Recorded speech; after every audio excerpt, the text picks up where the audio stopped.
नमः। हरिः ओम्। ब्रह्मानन्दं परमसुखदं केवलं ज्ञानमूर्तिं द्वन्द्वातीतं गगनसदृशं तत्त्वमस्यादिलक्ष्यम् एकं नित्यं विमलमचलं सर्वधी साक्षिभूतं भावातीतं त्रिगुणरहितं सद्गुरुं तं नमामि। नमो ब्रह्मादिभ्यो ब्रह्मविद्या साम्प्रदाय कर्तृभ्यो वंश ऋषिभ्यो महाभ्यो नमो गुरुभ्यः। सर्वोपप्लवरहित प्रज्ञानघन प्रत्यगर्भो ब्रह्मैवाहमस्मि। अहं पदार्थरहितः सदाशिवसमारम्भाम् व्यासशङ्करमध्यमाम् अस्मदाचार्यपर्यन्तां वन्दे गुरुपरम्पराम्। हरिः ओम्। श्रीगुरुभ्यो नमः। हरिः ओम्।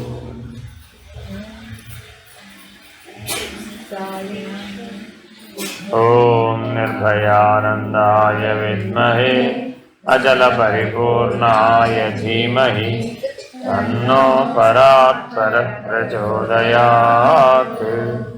ॐ साईश्वराय विद्महे सत्यदेवाय धीमहि तन्नः सर्वः प्रचोदयात्। ॐ महादेवाय धीमहि तन्नो रुद्रः प्रचोदयात्। ॐ सद्गुरुदेवाय विद्महे ज्ञानबोधामृताय धीमहि तन्नो श्रीविद्यासागरः प्रचोदयात्। हरिः ओम्। श्रीगुरुभ्यो नमः। हरिः ओम्।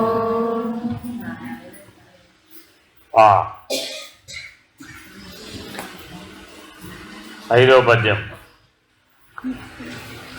తనలోన బయలుగా తనరచేయకయున్న తనదను మోహంబు తొలగుటెట్లు తనువు అనిత్యంబని తలపనేరకయున్న తమ గుణంబుల పారతరముటెట్లు తన తాను నీవనుచు తలపనేరకయున్న. ఇంకోటేదో ఉంది మధ్యలో. తన గుణంబులనెల్ల తానెరుంగకయున్న తానను భేదంబు తరలుటెట్లు తాను నీవనుచు తలపనేరకయున్న నీవు తానై చాల నెరయుటెట్లు అంత భేదింప హృదయం ఇమ్ముగనుక కనక నేర్తురే మిక్కిలి కపట జనులు ఘనత మీరంగ నీదు సత్కరుణ మిగుల. ఈ పద్యంలో దేని గురించి చెప్తున్నాడండి? ఎవరిని వాళ్ళు ఎలా పరిశీలించాలి, స్వాధ్యాయ సూత్రం చెప్తున్నారు. ఏమంటారు దీన్ని? స్వాధ్యాయం. మనం ఎదుటివాడి గురించి తెలుసుకోవడంలో ఎక్కువ ఆసక్తిని కలిగి ఉన్నామా, మనల్ని గురించి మనం తెలుసుకోవడంలో ఆసక్తిని కలిగి ఉన్నామా? మనకి బాగా ఆసక్తి దేని మీద ఉంటుంది? డిటెక్టివ్ పరిశోధన అంతా ఎవరి మీద చేస్తాం? ఎదుటివాడి మీద, లేదా పక్కింటి వాడి మీద, లేదా ఎదురింటి వాడి మీద. మీరు కాక ఎవరో ఒకరు, ఎవరైనా కావచ్చు. అర్థమైందండి? మీ ఆయన బయటికి వెళ్ళిన తర్వాత ఏం చేసి వస్తున్నాడో నీకు తెలుసా అని పక్కింటి ఆవిడ వచ్చి అడిగింది. ఏం చేసావు అప్పుడు? ఇహ మొదలు గొడవ, శూల శోధన, రంధ్రాన్వేషణ, దోష పరిశోధన. కానీ వాస్తవానికి ఇవన్నీ ఎక్కడ ఇటువైపు చేయాలి? నీ మీద ప్రయోగించుకోవాలి, నిన్ను నువ్వు పరిశీలించుకోవాలి. ఆత్మజ్ఞానం బ్రహ్మజ్ఞానం కావాలి అంటే ఎదుటివాడిని పరిశీలించకూడదు, ఎదుటివాడిలో తప్పులు ఎంచకూడదు. ఎదుటివాడిలో తప్పులు ఎంచినంత కాలం మనకు ఆత్మజ్ఞానం ఎప్పటికీ రాదు. అర్థమైందండి? కాబట్టి ఆత్మజ్ఞానం పొందాలనుకున్న వాళ్ళు ఎప్పుడు తమను తాము పరిశీలించుకోవాలి. ఎలా పరిశీలించాలో చెప్తున్నారు. అంతటా ఉన్నది బయలు. అంతటా ఉన్నది ఏంటి? బయలంటే ఒక ఉదాహరణ మీకు అర్థమయ్యేది చెప్తే తెలిసిపోతుంది. ఈ ఇల్లు ఇక్కడ కట్టలేదు, ఇక్కడ ఏముంది? అప్పుడు స్థలం ఉంది. ఏముందండి? స్థలం. ఓ 2500 గజాల స్థలం ఉందట ఇక్కడ. ఇప్పుడు ఈ ఇంటి బయట ఏముంది అని అడిగాం. అదిగో అక్కడ లేడి బొమ్మలు ఉన్నాయండి, అదిగో అక్కడ ఏదో బోర్ ఉందండి, ఈ వెనకాల ఏదో కార్ షెడ్ ఉందండి, అదిగో అటువైపు ఏదో పార్క్ ఉందండి, అక్కడేదో ఉయ్యాల వేలాడేసేందుకు అవకాశం ఉందండి. ఇవన్నీ ఇంటికి బయట ఉన్నాయండి. ఇదేనా కాదా? ఈ ఇల్లు అనే ఆవరణ. ఇల్లు అనేది ఏంటి? ఆవరణ. ఇప్పుడు ఇల్లు కట్టక ముందున్న ప్రదేశం ఇల్లు కట్టిన తర్వాత కూడా ఉందా లేదా? లేకపోతే పోయిందా? ఇంటి రూపంలోకి మారిపోయిందా? ఏమన్నా? మారలేదు. ప్రదేశం ఎప్పుడు అలాగే ఉంది. ఆ ఖాళీ ప్రదేశం అలాగే ఉంది. ఈ ఇంటి లోపల కూడా ఖాళీ ఉందా లేదా? ఇంటి బయట కూడా ఖాళీ ఉందా లేదా? ఇల్లు ఉందా లేదా? లేదు. అంతటా ఉన్న ఖాళీని గుర్తించేవాడికి ఇల్లు లేదు. ఖాళీని కాకుండా ఇంటిని మాత్రమే గుర్తించేవాడికి ఖాళీ లేదు, ఇల్లే ఉంది. మనకి ఇప్పుడు ఇల్లు కనబడుతుందా? ఖాళీ కనబడుతుందా? ఇల్లు కనబడుతుందా? ఖాళీ కనబడుతుందా? ఎందుకని? పరిమితమైన దృష్టి చేత. అర్థమైందండి? మీలో అపార్ట్మెంట్లో ఉంటున్న వాళ్ళు ఎవరైనా ఉన్నారా?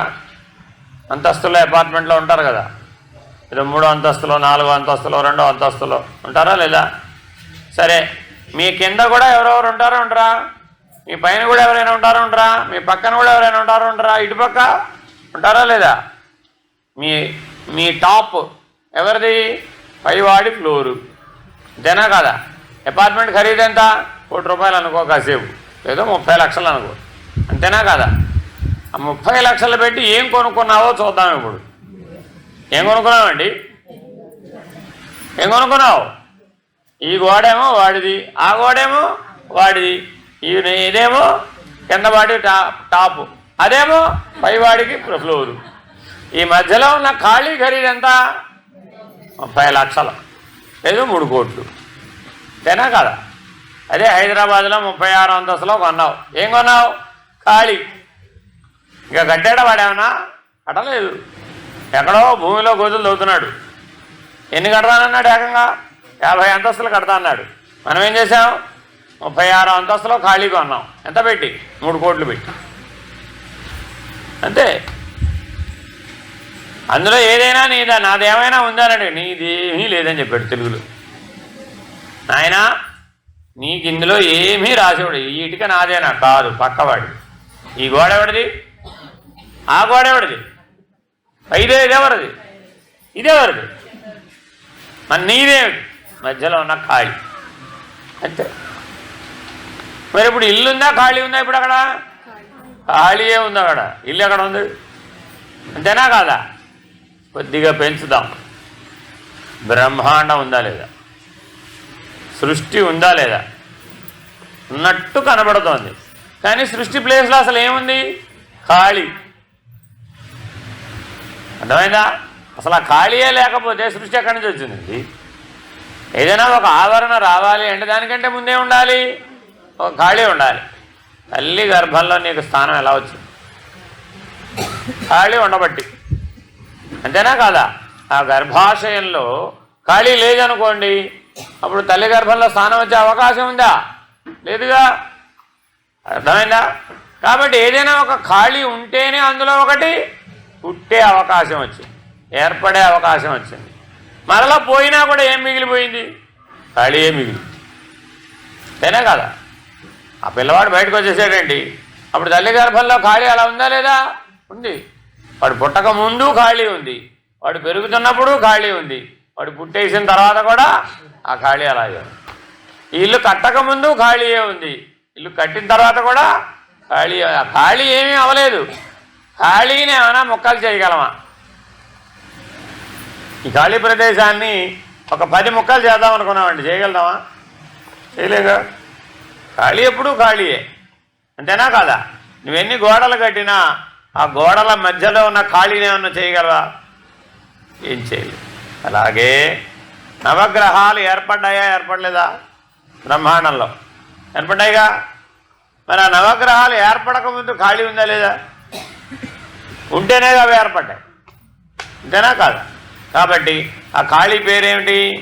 బయలు తెలుగులో. సంస్కృతంలో వ్యోమము. ఏంటి దాని పేరు? వ్యోమము. ఇంగ్లీష్లో స్పేస్. ఇంగ్లీష్లో ఏంటండి? స్పేస్. ఈ కుర్చీ కదులుతోందా కదలటం లేదా? కదులుతోందా కదలటం లేదా? కుర్చీ కదులుతోందా కదలటం లేదా? ఈ కంటితో చూస్తే కదలటంలా, కానీ ఈ కుర్చీలో ఉన్న అణువుల స్థాయిలో చూస్తే కదులుతుంది. అర్థమైందండి? ఎలా కదులుతాయి? ఖాళీ లేకపోతే కదులుతాయా? ఖాళీ ఉంటేనేగా కదిలేది. ఏది కదలాలన్నా ఏముండాలి? ఖాళీ ఉండాలి. గ్రహాలు కదులుతున్నాయా లేదా? భూమి తిరుగుతుందా లేదా? ఖాళీ ఉంటే తిరుగుతుందంటావా? ఖాళీ లేకపోతే తిరుగుతుంటావా? చంద్రుడు తిరుగుతున్నాడా లేదా?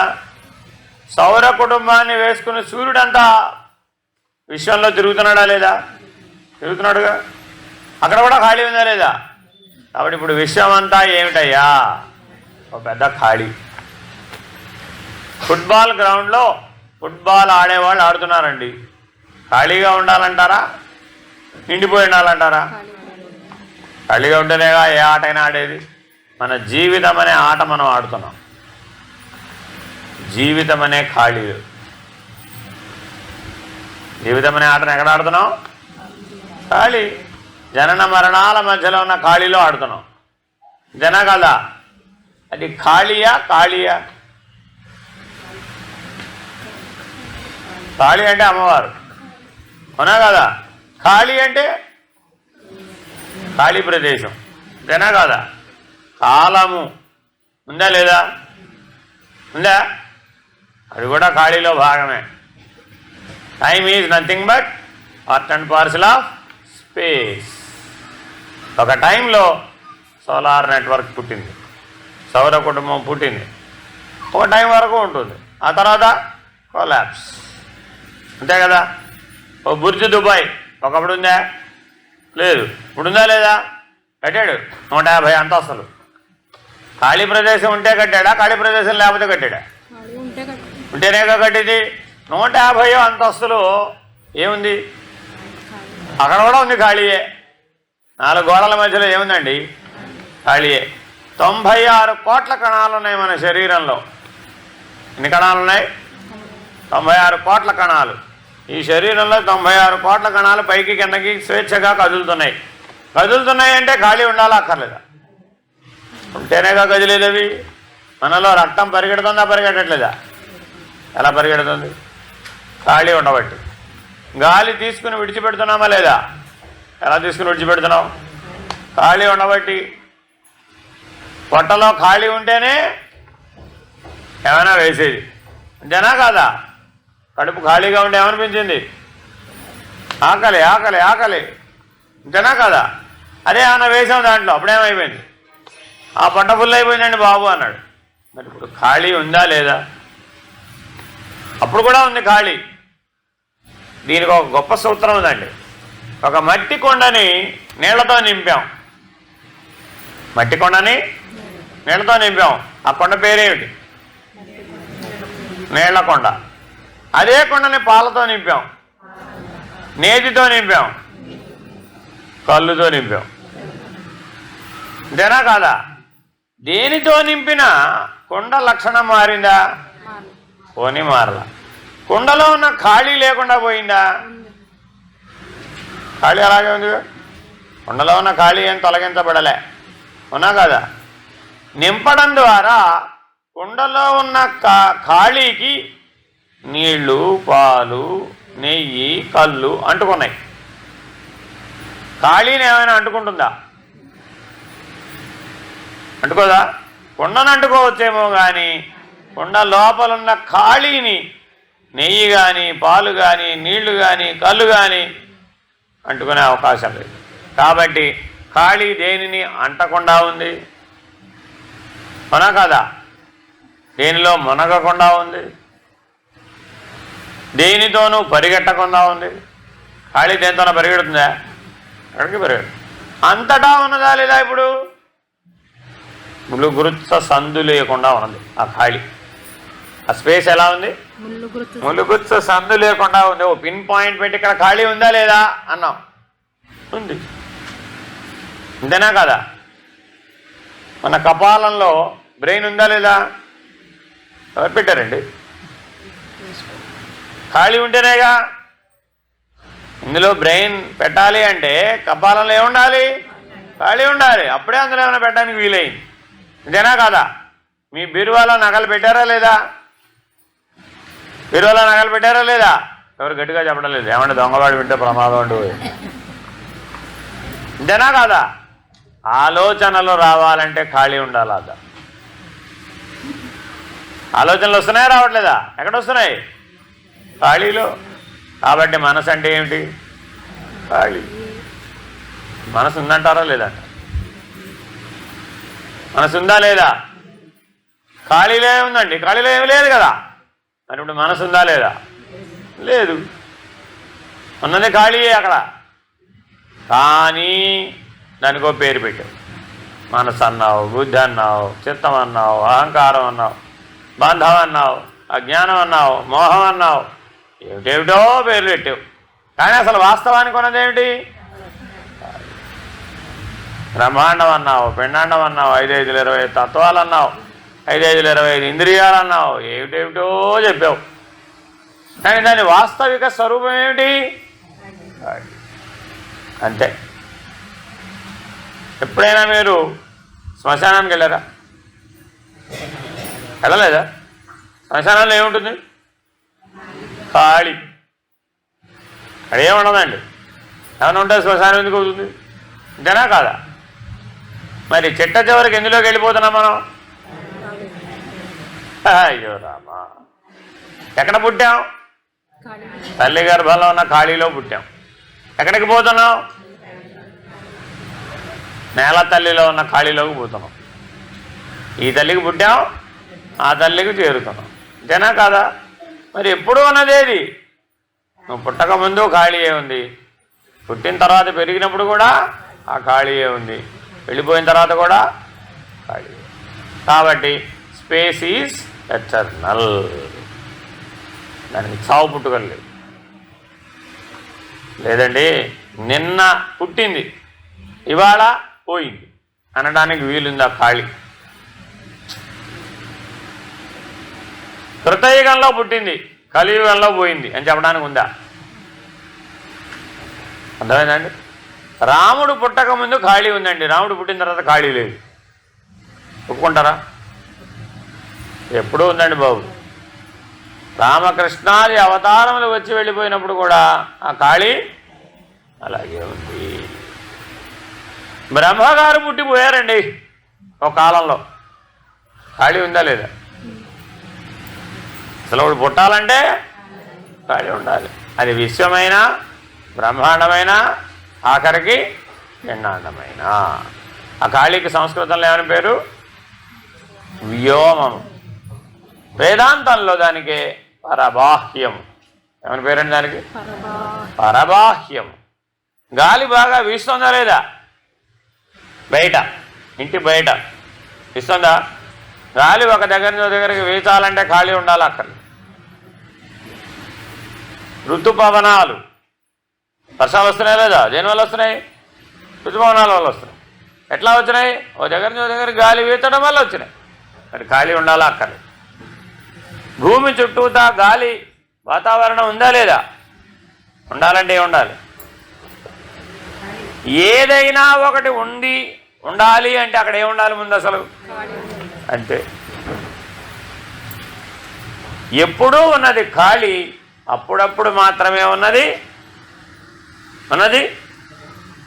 మాయ. అప్పుడప్పుడు మాత్రమే ఉన్నది మనసు, అప్పుడప్పుడు మాత్రమే ఉన్నది ఎరుక. అంతే. తోచినంతసేపే ఉంటాయి అవి, తోచనప్పుడు కూడా ఖాళీ ఉంది. మనసు లేకపోవచ్చు కానీ ఏముంది? ఖాళీ ఉంది దాని స్థానంలో. తోచినప్పుడు ఏమైంది? ఉదాహరణ చెప్తా. సినిమా థియేటర్లో సినిమాలు ఉండాలా వద్దా? సినిమా థియేటర్లో సినిమాలు ఉండాలా వద్దా?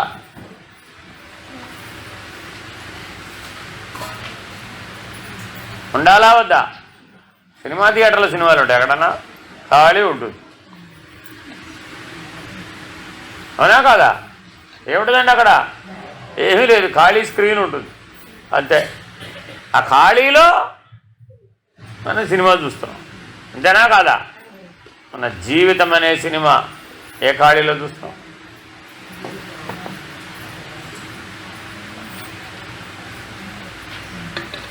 చూస్తున్నామా చూడలేదా? జీవితం అనే సినిమా ఏ ఖాళీలో చూస్తున్నాం? అంతఃకరణం అనే ఖాళీలో. నేల, నీరు, నిప్పు, గాలి, నింగి. నింగి అనేటటువంటి ఆకాశం అనే ఖాళీలో మిగిలిన 4 వచ్చినాయి రాలేదా? ఆ ఆకాశం ఇచ్చిందా లేదా? ఆకాశం అంటేనే అవకాశం ఇచ్చేదని. ఇప్పుడు ఆకాశం ఎక్కడుందో చూపెట్టమన్నా ఎవరినైనా చూపెట్టగలరా? చూపెట్టలేరా? ఆ ఖాళీయే ఆకాశం. అంతేగా. ఈ కుర్చీ మీద ఇది పెట్టాలంటే ఏముండాలి? దీని మీద కుర్చీ పెట్టాలండి, అప్పుడేముండాలి? సరే. కాబట్టి అన్నిటికంటే ముందున్నది ఏది? అన్నీ పోయిన తర్వాత కూడా ఉండేది ఏది? మనసు పుట్టక ముందు ఏముంది? మనసు పోయిన తర్వాత ఏముంటుంది? మాయ పుట్టక ముందు ఏముంది? మాయ పోయిన తర్వాత ఏముంటుంది? ఎరుక పుట్టక ముందే ఉంది. ఎరుక పుట్టక ముందే ఉంది ఖాళీ. మళ్ళా పోయింది పాఠం పోయి. ప్రశ్న మారేస్తే ఆన్సర్ పోతుంది. ఎప్పుడు ఉండేది ఏది? ఇప్పుడు అంతే. మిగిలినవన్నీ రాకడా పోకడా. దానికి మాత్రం రాకడా లేదు. దేనికైతే రాకడా పోకడా లేదో దాని పేరే బయలు. బయలు ఎట నిర్ణయించాలట? దేనికైతే రాకడ పోకడ లేదో దాని పేరే. దానిలో గుర్తు పేరు కాదా, దాని పేరు బయలు అంతే. అవునా కదా? పశువులు పచ్చిక బయలులో మేస్తున్నాయి, అంతేనా కాదా? పచ్చిక బయలంటే ఖాళీ ప్లేసు, అంతేనా కాదా? మరి ఈ సృష్టిలో ఏదైనా సరే చెప్పాలి అంటే వచ్చిందని ఎక్కడ వచ్చిందని చెప్పాలి? ఇప్పుడు ఒక ఖాళీలో వచ్చింది అంతే. ఆ ఖాళీయే లేకపోతే ఏది వచ్చే అవకాశం లేదు, ఏది పోయే అవకాశం కూడా లేదు. కాబట్టి అనంత సృష్టి ఆ బయలులోనే వచ్చింది, మరలా అనంత సృష్టి ఆ బయలులోనే పోతాం. ఇప్పుడు ఇంకో ప్రశ్న అడుగుతున్నాం. ఈ ఇంటికి ఈ ఖాళీ ప్రదేశం ఆధారం అంటే మీరు ఒప్పుకుంటారా ఒప్పుకోరా? ఈ ఖాళీ ప్రదేశమే ఇల్లు అయింది అంటే ఒప్పుకుంటారా? ఖాళీ ప్రదేశం ఇల్లు అవుతుంది ఎక్కడన్నా? అవదు. ఇల్లు కట్టినా ఖాళీ ప్రదేశం అలాగే ఉందిగా.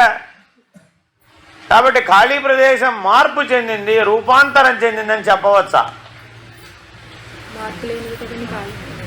ఖాళీ ప్రదేశం మారదు కదా, అది ఎప్పుడూ ఖాళీయే. నువ్వే మీ అమ్మాయిగా రూపాంతరం చెందావు, కరెక్టేనా? ఎవరిని ఒప్పుకుంటారా? మీకు అమ్మాయి పుట్టిందండి, ఎవరన్నారు? అందరూ ఏమన్నారు? వాళ్ళ అమ్మ పోలిక అని చెప్పారు. పైకి ఏం చెప్పారు? సాక్షాత్తు వాళ్ళ అమ్మేనండి బాబు అన్నాం. ఇప్పుడు వాళ్ళ అమ్మాయిగా రూపాంతరం చెందిందంటే కరెక్టేనా? ఎలాగా? ఇప్పుడు ఎదురుకుండా కనబడుతుంది కదా. బింబ ప్రతిబింబ భావంలో కూడా ఉన్నదేమిటి? ఖాళీయే. సూర్య ప్రతిబింబం ఆకాశంలో ఉంది, బింబం ఆకాశంలో ఉంది, ప్రతిబింబం కొండలో పడాలి, నీళ్ల కొండలో. ఖాళీ ఉండాలా అక్కర్లేదు? అంతేగా, ప్రతిబింబించాలంటే ఏముండాలి? ఖాళీ ఉండాలి. కుండలో ఉన్న ప్రతిబింబ ప్రకాశం గోడ మీద పడింది, ఖాళీ ఉండాలా అక్కర్లేదు? ఏది జరగాలనే ఉండాలయ్యా బాబు. సృష్టి స్థితి లయాలకు ముందే ఉంది, తర్వాతే ఉంది. నువ్వు పుట్టక ముందే ఉంది, నువ్వు పోయిన తర్వాతే ఉంది. కనబడుతుంది ఎక్కడైనా? ఉందా లేదా? గుర్తించవచ్చా లేదా? దేంతో గుర్తించాలి? ఇప్పుడు ఇంద్రియాలతో గుర్తించవచ్చా? కళ్ళు, చెవులు, చేతులు, కాళ్ళు, వీటితో ఖాళీని గుర్తించవచ్చా? దేంతో గుర్తించవచ్చు? వివేకంతో గుర్తించవచ్చు. అర్థమైందా? ఖాళీని గుర్తించడానికి ఈ ఇల్లు అడ్డం ఉంది అన్నావు. ఏం చేయాలి అప్పుడు? ఇల్లు పడేస్తే ఖాళీయే ఉంది అన్నాడు ఒక ఆయన. ఖాళీని గుర్తించడానికి ఇల్లు అడ్డంగా ఉంది. మరి గుర్తించాలంటే ఏం చేయాలి? ఇల్లు నేలమట్టం చేసేసాం అనుకున్నప్పుడు ఏముంది? ఖాళీ అని చెప్పారు ఒక ఆయన. అదే ద్వైతం. ఇది ఇల్లు అండి. ఇంట్లో నువ్వు ఉన్నావా లేదా? నువ్వు ఉండాలంటే ఖాళీ ఉండాలా వద్దా? ఉండాలంటే ఖాళీ ఉండాలి. మరి ఆ ఖాళీని గుర్తించవలసింది కూడా ఎవరు? నువ్వే. గుర్తించడానికి నువ్వేం చెప్పావంటే ఖాళీని గుర్తించడానికి ఇల్లు అడ్డంగా ఉందండి అన్న. ఇప్పుడు ఏం చేయాలి?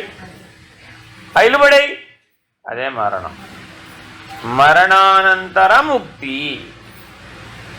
ఏమిటి ముక్తి? ఉన్నది ఖాళీ అని తెలుసుకోవడం ముక్తి. అంటే నిన్ను నువ్వు ఖాళీ చేసుకోవడమే ముక్తి. బంధం ఖాళీకి ఎక్కడైనా ఉంటుందా? ఈ ఇల్లు ఈ ఖాళీ ప్రదేశాన్ని బంధించింది. ఈ స్టేట్మెంట్ కరెక్టేనా? అలాగా ఇల్లు ఖాళీ ప్రదేశాన్ని బంధిస్తుందండి. పోనీ ఖాళీ ప్రదేశం ఇంటిని బంధించింది, అది కరెక్ట్ కాదు. ఒక పంజరంలో ఓ చిలకను పెట్టాం, చిలక పంజరాన్ని బంధించింది, కరెక్టేనా? కాదు. పోనీ పంజరంలో ఉన్న ఖాళీ ప్రదేశం చిలకని బంధించింది, అది కరెక్ట్ కాదు. కాబట్టి ఏది చెప్పినా కూడా ఈ ఖాళీ ప్రదేశానికి మ్యాచ్ అవటం. ఎందుకని? ఈ ఖాళీ ప్రదేశం ఏమీ చేయదు. ఏం చేస్తుంది? ఏమైనా చేస్తున్నా ఖాళీ ప్రదేశం? ఏం చేయదు. పోనీ అరుస్తుందా? పోనీ మురుగుతుందా? పోనీ తగ్గిపోతుందా? పెరుగుతుందా? మరేమిటి దీనికి లక్షణాలు? అరుగదు, విరుగదు, కరుగదు, తరుగదు, మురుగదు. ఏంటంటే ఖాళీ ప్రదేశం లక్షణాలు? అరుగదు, విరుగదు, కరుగదు, తరుగదు, మరగదు. ఓంకారం అనాలా, హ్రీంకారం అనాలా? ఇంతకీ ఆ ఖాళీ ప్రదేశం ఎందుకంటుంది? నిశ్శబ్దం. ఖాళీ ప్రదేశంలో ఏముంటుంది? నిశ్శబ్దం. ఓంకారం కూడా లేదు. బయటకు వెళ్ళి తిరిగి వచ్చామండి ఇందాక, ఓంకారం వినపడిందా మీకు? ఖాళీ ప్రదేశంలో నిశ్శబ్దం, ఏ శబ్దం లేదు అక్కడ. అర్థమైందా? కాబట్టి అది అరుగదు, విరుగదు, కరుగదు, తరుగదు, మురుగదు. అది ఎటువంటిదయ్యా? బయలు, ఖాళీ ప్రదేశం, అంతే. మరేం చేస్తుందయ్యా? ఏమీ చెయ్యి. మరేమిటి అంటే ఉన్నది ఉన్నట్లుగా ఉంది. ఖాళీ ప్రదేశం ఏం చేస్తుందంటే ఉన్నట్టుగా ఉందండి. ఏమైనా మారుతుందా? మారదు. పోనీ పాలు పెరిగైనట్లుగా, పెరుగు మజ్జిగైనట్టుగా, మజ్జిగలోంచి వెన్న వచ్చినట్లుగా దాంట్లో ఏమైనా వస్తుందా? కాదా? ఖాళీ ఎప్పుడు కూడా ఖాళీ, ఏ పరిణామం లేదు. దానికి ఆరంభవాదము లేదు, పరిణామవాదము లేదు, వివర్తవాదం కూడా లేదు. ఈ మూడు వాదాల చేత ఆ ఖాళీని నిర్వచించడానికి వీలు కాదు. ఎప్పుడు మొదలైందండి ఈ ఖాళీ? అనంత విశ్వం అనే ఖాళీ ఎప్పుడు మొదలైంది? ఇప్పుడు మొదలైందని చెప్పడానికి వీలు. సృష్టి ఎప్పుడు మొదలైందో చెప్పడానికి వీలుంది. కలియుగం ఎప్పుడు మొదలైందంటే ఓ లెక్క ఉంది. ద్వాపరయుగం ఎప్పుడంటే లెక్క ఉంది. త్రేతాయుగం ఎప్పుడంటే లెక్క ఉంది. కృతయుగం ఎప్పుడంటే లెక్క ఉంది. మన్వంతరం అంటే లెక్క ఉంది. కల్పం అంటే లెక్క ఉంది. అన్నిటికీ లెక్కలు ఉన్నాయి మన దగ్గర. కానీ ఏమడిగాం ప్రశ్న? నాయన ఖాళీ ఎప్పుడు వచ్చింది? అవన్నీ రావాలంటే ఒక ఖాళీ ఉండాలా అక్కర్లేదా? ఆ ఖాళీ ఎప్పుడు వచ్చింది? అర్థమైందా?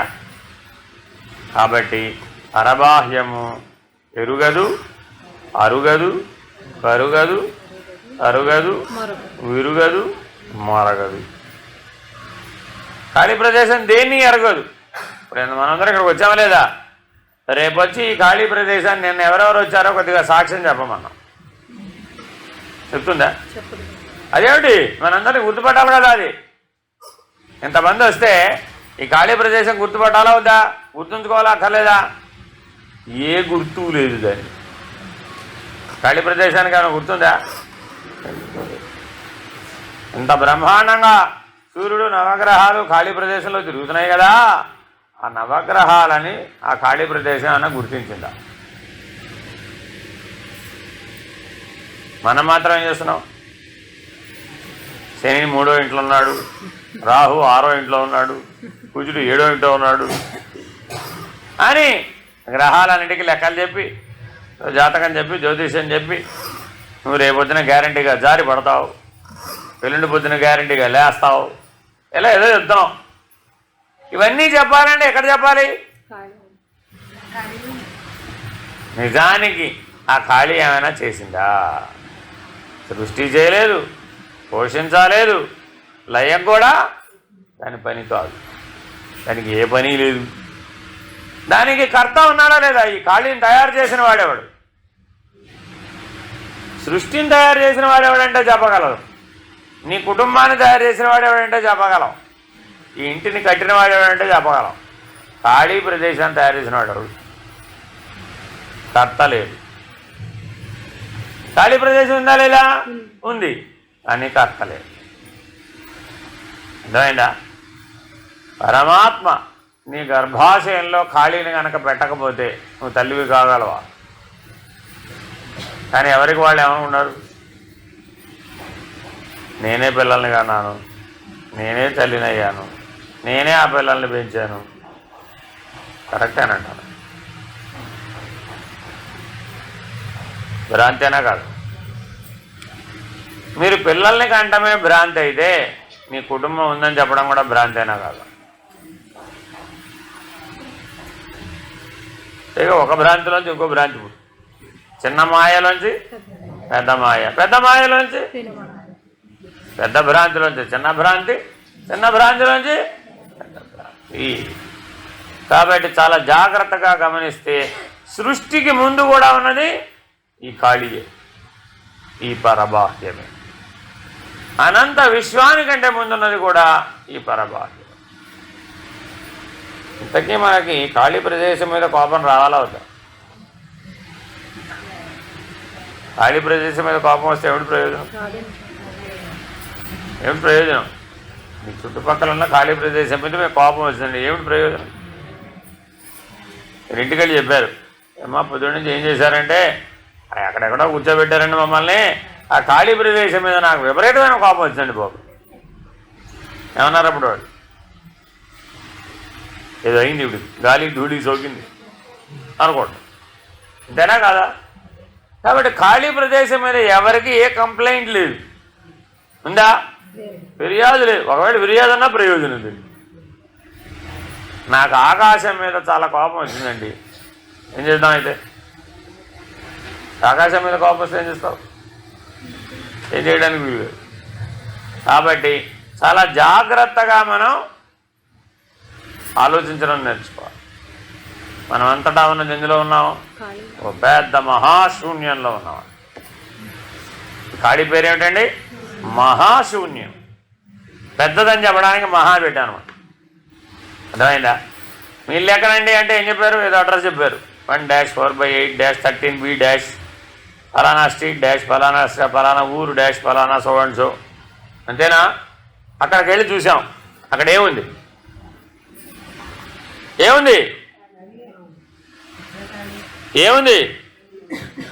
4 గోడల మధ్య ఖాళీ ఉంది. అంతే కదా? దాన్నే ఇల్లు అంటున్నావు. కరెక్టేనా?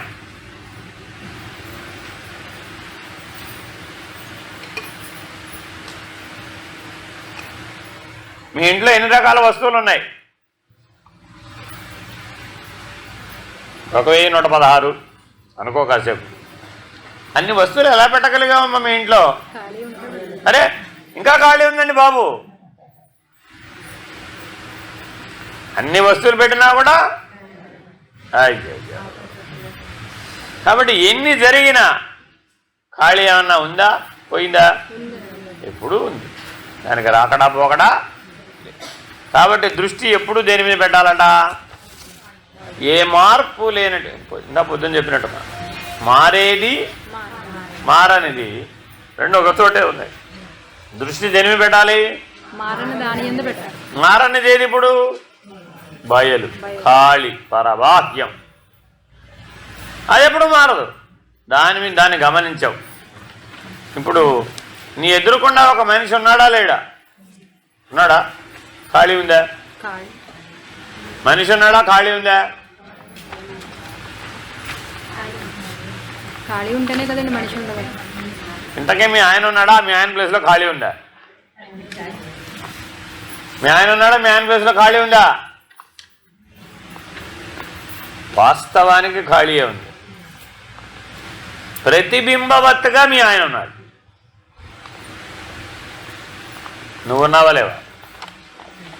ఖాళీగా ఉన్నావు. ప్రతిబింబవత్తుగా స్త్రీ అనో పురుషుడనో శరీరం అనో ఏదో పేర్లు అంటాల్సి వచ్చింది. కానీ నీ వాస్తవిక స్వరూపం ఏమిటి? కొంత స్పేస్ ఆక్యుపై చేసావు నువ్వు. అంతేనా కాదా? Who are you? You are that space, nothing but else. మరి నేను ఎవరంటే ఏమని చెప్పాలి నువ్వు ఇప్పుడు? Space. Nothing but you are nothing but space. ఖాళీవి నువ్వు. మానవుడు ఖాళీ చేసుకోవడానికి వీలవుతుందా? బుర్రని ఖాళీ చేయడం వీలవుతుందా? ఉంది ఖాళీయేగా అసలు. అక్కడ మళ్ళీ ఖాళీ చేయడం ఏమిటి? ఇప్పుడు మనం ఏం చేసాం? కనపడ్డవన్నీ తెచ్చి ఆ ఖాళీనంతా నింపేసాం. ఇప్పుడు ఖాళీ కనపడకుండా పోయి ఏం చేయమన్నా మరి? మళ్ళా సాధన అంటే ఏంటి? ఇప్పుడు ఖాళీ చేయటం. ఖాళీ చేసేస్తే నువ్వు అదే. నేను కొత్తగా ఎవరినో వెతికి తీసుకొచ్చి నువ్వు అది నువ్వు ఇది అని ఏమన్నా అక్కడ ఎన్టీ రామారావు గారు బోల్డ్ వేషాలు కడతారు కదా సినిమాల్లో, అలాగే నువ్వు కూడా ఏమైనా బోల్డ్ వేషాలు కట్టి చూపెట్టాలా? అవసరం లేదు. No need. దీన్ని ఖాళీ చేస్తే ఉన్నదేదో అదే సత్యం. ఆ ఖాళీలో ఏమైనా నింపేశాం, అప్పుడేమైపోయింది? ఆ నింపిన వాటి దృష్ట్యా చూసేవాడు, అప్పుడు అసత్యం. కాబట్టి ఎవరికైతే దృష్టి జ్ఞానంలో ఉందో, జ్ఞానపూర్వకమైన దృష్టితో చూస్తే ఉన్నదంతా బ్రహ్మమే. బయలనడి బ్రహ్మము. నిజానికి వాస్తవానికి అదేమిటది? బయలు. దాన్నే మనం బ్రహ్మం అని చెప్తున్నాం. ఎందుకని? వ్యాపించి ఉంది అయ్యా బాబు. బ్రహ్మం అంటే అర్థం ఏంటి? వ్యాపించి ఉంది. ఎంత వ్యాపించి ఉంది? ఇక్కడ ఉంది, అక్కడ లేదని చెప్పడానికి వీలు లేనంత. ఏదైనా ఒకటి చెప్తే దానికంటే ముందు. మీ తాతగారు ఉన్నప్పుడు బయలు ఉందా లేదా? ఆయనకంటే ముందు ఉంది. వాళ్ళ తాతగారు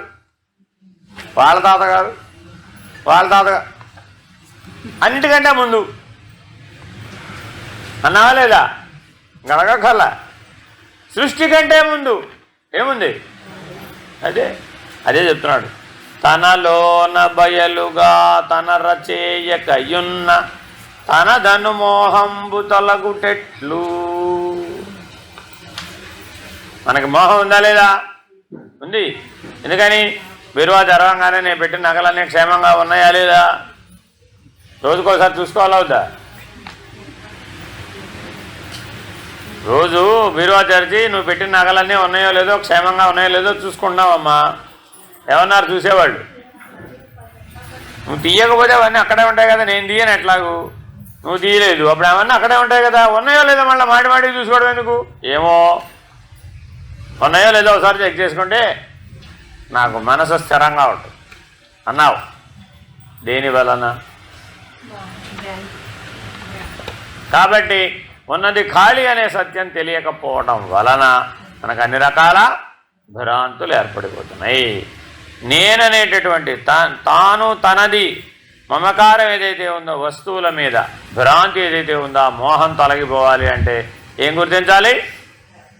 ఖాళీ. ఇవాళ ప్రపంచమంతా అనేక సినిమాలలో విపరీతమైనటువంటి పరిస్థితుల్లో ఉన్నటువంటిది ఏమిటి? ప్రేమ. అంతేనా? ఏదో కాలేజీలో వ్యవహారం అదంతా కూడా, కాలేజీలోంచి బయటకు వచ్చిన తర్వాత ఆ గొడవ అంతా ఏముండదు. మరి అప్పుడు ఆయన ఎవరిని ప్రేమించాడు? ఓ ఖాళీకి పేరు అది, అంతే. అన్నాం అనుకోండి ఆయన దగ్గరికి వెళ్ళి ఏమంటాడు?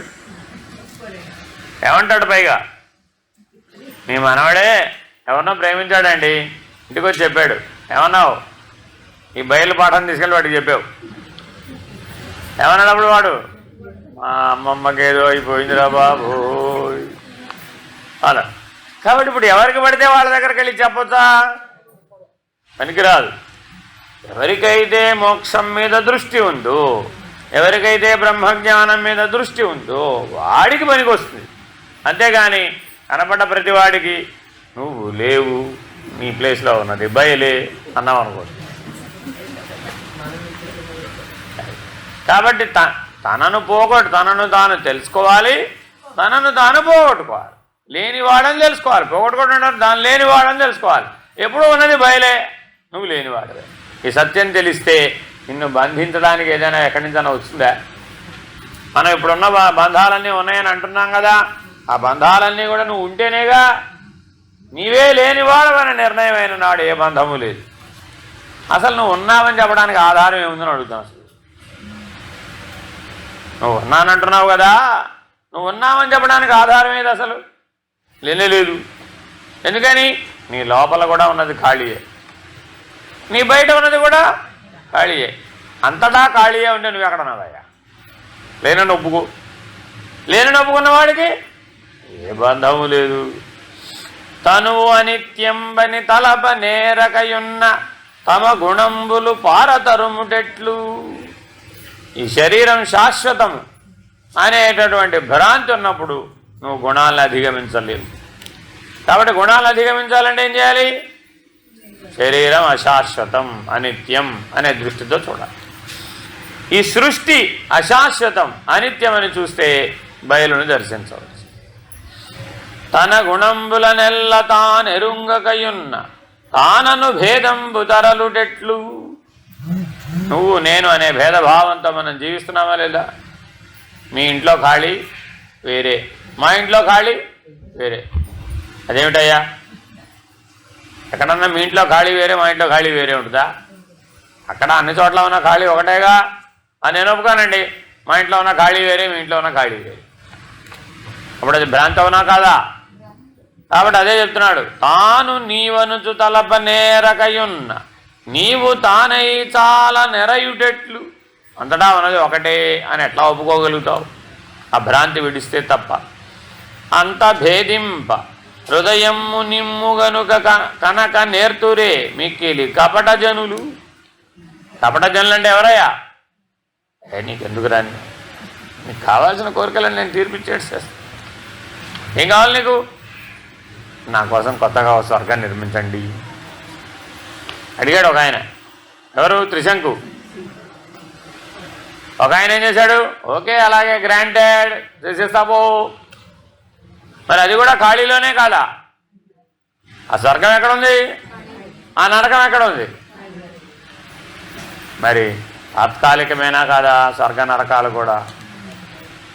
కాబట్టి అటువంటి తాత్కాలికమైనటువంటి వాటి జోలికి వెళితే మనం కపట జనులం అయిపోతాము. భ్రాంతి జనులమైపోతాము.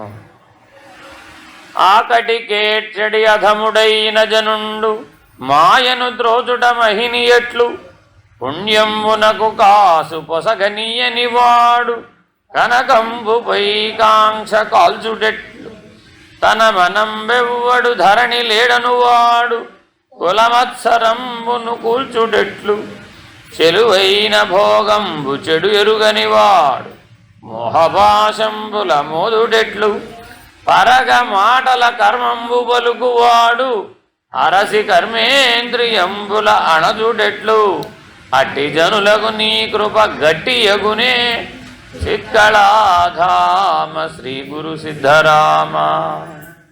ఎంత సూటిగా చెప్పాడు చూడండి. మన పరిస్థితి ఏంటి ఇప్పుడు? ఆకటికేడ్చడి మానవుడు మాయను ద్రోచుట ఎట్లు. మన పరిస్థితి ఎలా ఉంది ఇప్పుడు? టైంకి వేయలేదనుకోండి మనమే పడిపోతున్నాం. మన లక్ష్యం ఏంటి ఇప్పుడు? ఏకంగా మాయ లేనిదని నిరూపిస్తే తప్ప మోక్షం రాదు. ఈ ఆకటికి ఏడ్చేవాడు మాయ లేనిదని ఎలా నిరూపిస్తాడు? సాధ్యమవుతుందంటారా? కాబట్టి ఇంద్రియ నిగ్రహం లేనటువంటి వాడు, వైరాగ్యం లేనటువంటి వాడు, వివేకం లేనటువంటి వాడు మాయని తోయడం వీలు కాదు. కాబట్టి తప్పక వాటిని సంపాదించాలి, ఆ జ్ఞానాన్ని సంపాదించాలి, ఆ లక్షణాలను సంపాదించాలి, ఆ సామర్థ్యాన్ని కలిగి ఉండాలి. పుణ్యంబునకు కాసు పొసగనియని వాడు. పుణ్యం అంటే దానం. దగ్గర 10 రూపాయలు ఉన్నాయి, 1 రూపాయి దానం చేయొచ్చుగా. దానం చేస్తే ఏమిటొచ్చింది? పుణ్యం. త్యాగం వేరు, దానం వేరు. త్యాగం అంటే ఏమిటి? నువ్వేదో భోజనం చేయడానికి కూర్చున్నావు, నీ ప్లేట్ ఎవరో అడిగారు, నీ దగ్గర వేరే భోజనం ప్లేట్ లేదు, నీవు ఆకలిని భరించైనా సరే నువ్వు తినేది వాడికి ఇచ్చేసావు. అప్పుడు దాని పేరేంటి? త్యాగం. అర్థమైందండి? నువ్వు తినగా మిగిలింది పెట్టావు, అదేమిటి? దానం. మీ పిల్లవాడు ఆకలి ఆకలి ఆకలి అంటూ వచ్చాడండి, వేళ కాని వేళ మీరు ఆల్రెడీ వండుకున్నా మీకోసం ఉంది, ఏం చేస్తారు అప్పుడు? మీ పిల్లవాడు కదా కాబట్టి పెట్టాలా వద్దా? మరి త్యాగం అవుతుంది అప్పుడు. ఎందుకని అవుతుంది త్యాగం? మీ అబ్బాయి మీద దృష్టితో పెట్టావు కాబట్టి. పక్కింటి వాడు అడిగితే పెడతానేమిటి? మా అబ్బాయికి ఆవిడ పెట్టాను. అప్పుడు మరి ఒక పరిమితికి లొంగేవా లేదా?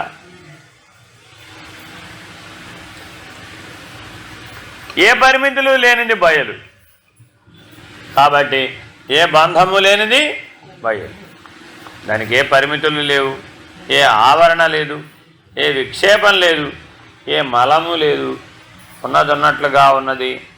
అటువంటి దాని స్థితిలో నువ్వు ఉండాలే కానీ బలహీనమైనటువంటి పరిమితులకు లోబడినటువంటి వాడుకు ఉండకూడదు. పుణ్యానికి కాసు దానం చేయలేనటువంటి వాడికి కాంక్ష మాత్రం దేని మీద ఉందట? దేవుడి దగ్గరికి వెళ్ళి ఇవాళ నాకు 1 కేజీ బంగారం లాటరీ తగిలేట్టు చూడు అని కోరుకుంటాడట. వాడి బుద్ధి ఎటువంటిదట? దారిలో ఎవరైనా ఒక భవతి భిక్షాందేహి అంటే 1 రూపాయి కూడా దానం చెయ్యని వాడు భగవంతుడు ఏమడుగుతున్నాడు? 1 కేజీ బంగారం కావాలడు. వీలైతే 100 కిలోలైనా పర్వాలేదు, ఏంటి బంగారం కాబట్టి. కరెక్టేనా కాదా? మరి అలా అడగడం ఈ కాంక్షను తొలగించుకోవడానికి వీలవుతుందా? కాబట్టి ఈ సృష్టిలో దేనిని నువ్వు కావాలని కోరినా అది మోహం అవుతుంది, కాంక్ష అవుతుంది. సృష్టికి అవతలున్న పరమాత్మని అడిగావు, ఇప్పుడు అది మోహం కాదు. తన మనంబెవ్వడు ధరణి లేడను వాడు కొలమత్సరంబును కూల్చుటెట్లు. వాడికి తన మన లేదట. ఎవరికి? కొంతమందికి అనుకోండి. కాసేపు ఏదో వ్యవహారం వచ్చింది, ఆ వ్యవహారంలో ఏముండాలి? కనీసం తన మన అంటే అర్థం ఏంటి? వీడు పరాయివాడు, వీడు నావాడు. ధర్మరాజు గారు వనవాసం చేస్తున్నాడు, చిత్రరథుడు అనేటటువంటి గంధర్వుడు కౌరవులందరినీ కట్టిపడేసాడు. ఎవరో వార్తాహరుడు వచ్చి చెప్పాడు ధర్మరాజు గారికి, అయ్యా కౌరవ మహారాజు గారిని కట్టిపడేశారు, కొద్దిగా మీ తమ్ముళ్ళని పంపించి మా రాజుగారిని విడిపించండి అని. అర్జున, భీమా వెళ్ళండి అన్నారు. వాళ్ళే అన్నారు, మేము వెళ్ళాం, వాళ్ళ వల్లనే మనం ఇన్ని కష్టాలు పాల్పడ్డాం, మనం వెళ్తాం ఏంటి, ఆయన కష్టం వస్తే మన కష్టంలో ఆయన ఆదుకున్నాడా, ఆయన వల్లే అసలు మన కష్టాలు వచ్చినాయి, మనం ఎందుకు నేను వెళ్ళాం అన్నాడు. అప్పుడు ధర్మరాజు గారు ఏం చెప్పారు, బయటి వాడు వచ్చినప్పుడు మనం 105 మంది, మనలో మనం ఎన్నైనా కొట్లాడుకోవచ్చు, బయటి వాడు వచ్చినప్పుడు వాళ్ళు మన మధ్యలో పరాయి. అర్థమైందా? మీ ఆయన ఎప్పుడైనా మీకు పరాయి వాడు అని అనిపించాడా?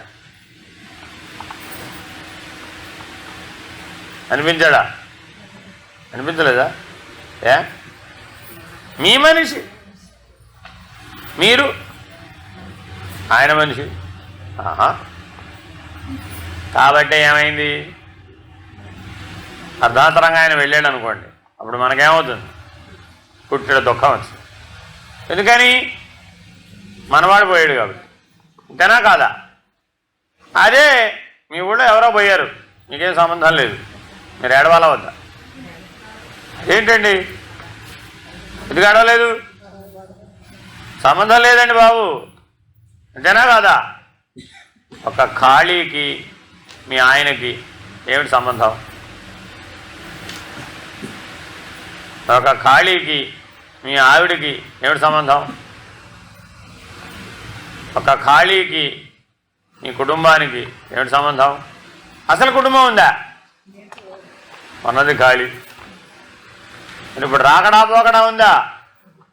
జనన మరణాలు ఉన్నాయా? లేవు. ఈ స్థితిలో ఉన్నవాడికి తన మన పర ఉన్నాయంటారా? మన కులం వీడెవడండి?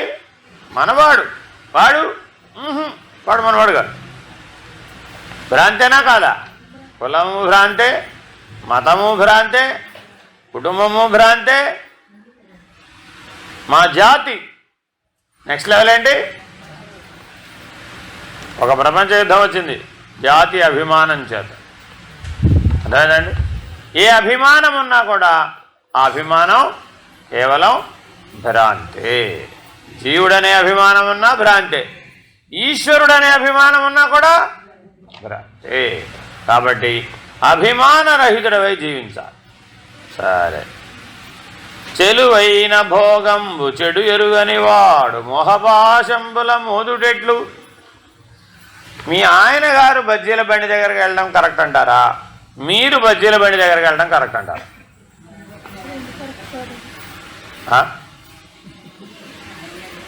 మీ ఆయన గారు బజ్జీల బండి దగ్గరికి వెళ్ళడం కరెక్టేనా కాదా? మీరు బజ్జీల బండి దగ్గరికి వెళ్ళడం కరెక్టేనా కాదా? ఏ నువ్వు చేసుకోగలవు కదా. తినాలనిపించిందండి, బజ్జీలు చేయడానికి ఎంతసేపు? 10 నిమిషాల పని, టపా చేసి పట్టేసావు. మీ ఆయనకి తినాలనిపించింది, ఆయన నిన్ను అడగాలి, లేదా ఆయన చేసుకోవాలి. ఆయన చేసుకోవడం రాదు, ఏం చేశాడు? అప్పుడు బజ్జీల బండి దగ్గరికి వెళ్ళాడు. ఇదేనా కాదా? అడిగావు నువ్వు, చెప్తే నేను చేసేదాన్ని కదా. నిన్ను ఇబ్బంది పెట్టడం నాకు ఇష్టం లేదన్నాడు. అన్నాడు,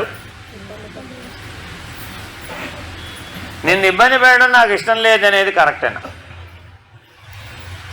అయి ఉండొచ్చు కదా.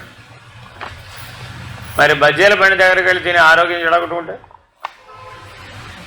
అప్పుడు అది కష్టం కదా. కాబట్టి ఇంట్లో వాళ్ళని బయటికి పంపించి భోజనం చేసేటట్లుగా చేయడం మన ధర్మానికి కరెక్టేనా? కానీ వాళ్ళు మనం ఏం చేస్తున్నాం? నేను అన్నం ఒకటి వండుతాను, హరి పాయింట్కి వెళ్ళి కొంతకాలానికి ఏమైంది, ఐసీయూకి వెళ్ళాల్సి వచ్చింది. అంతే. ఇలా ఎన్నైతే మనం పరధర్మంతో ఆచరిస్తున్నామో అవన్నీ భ్రాంతిగతమేనా కాదా?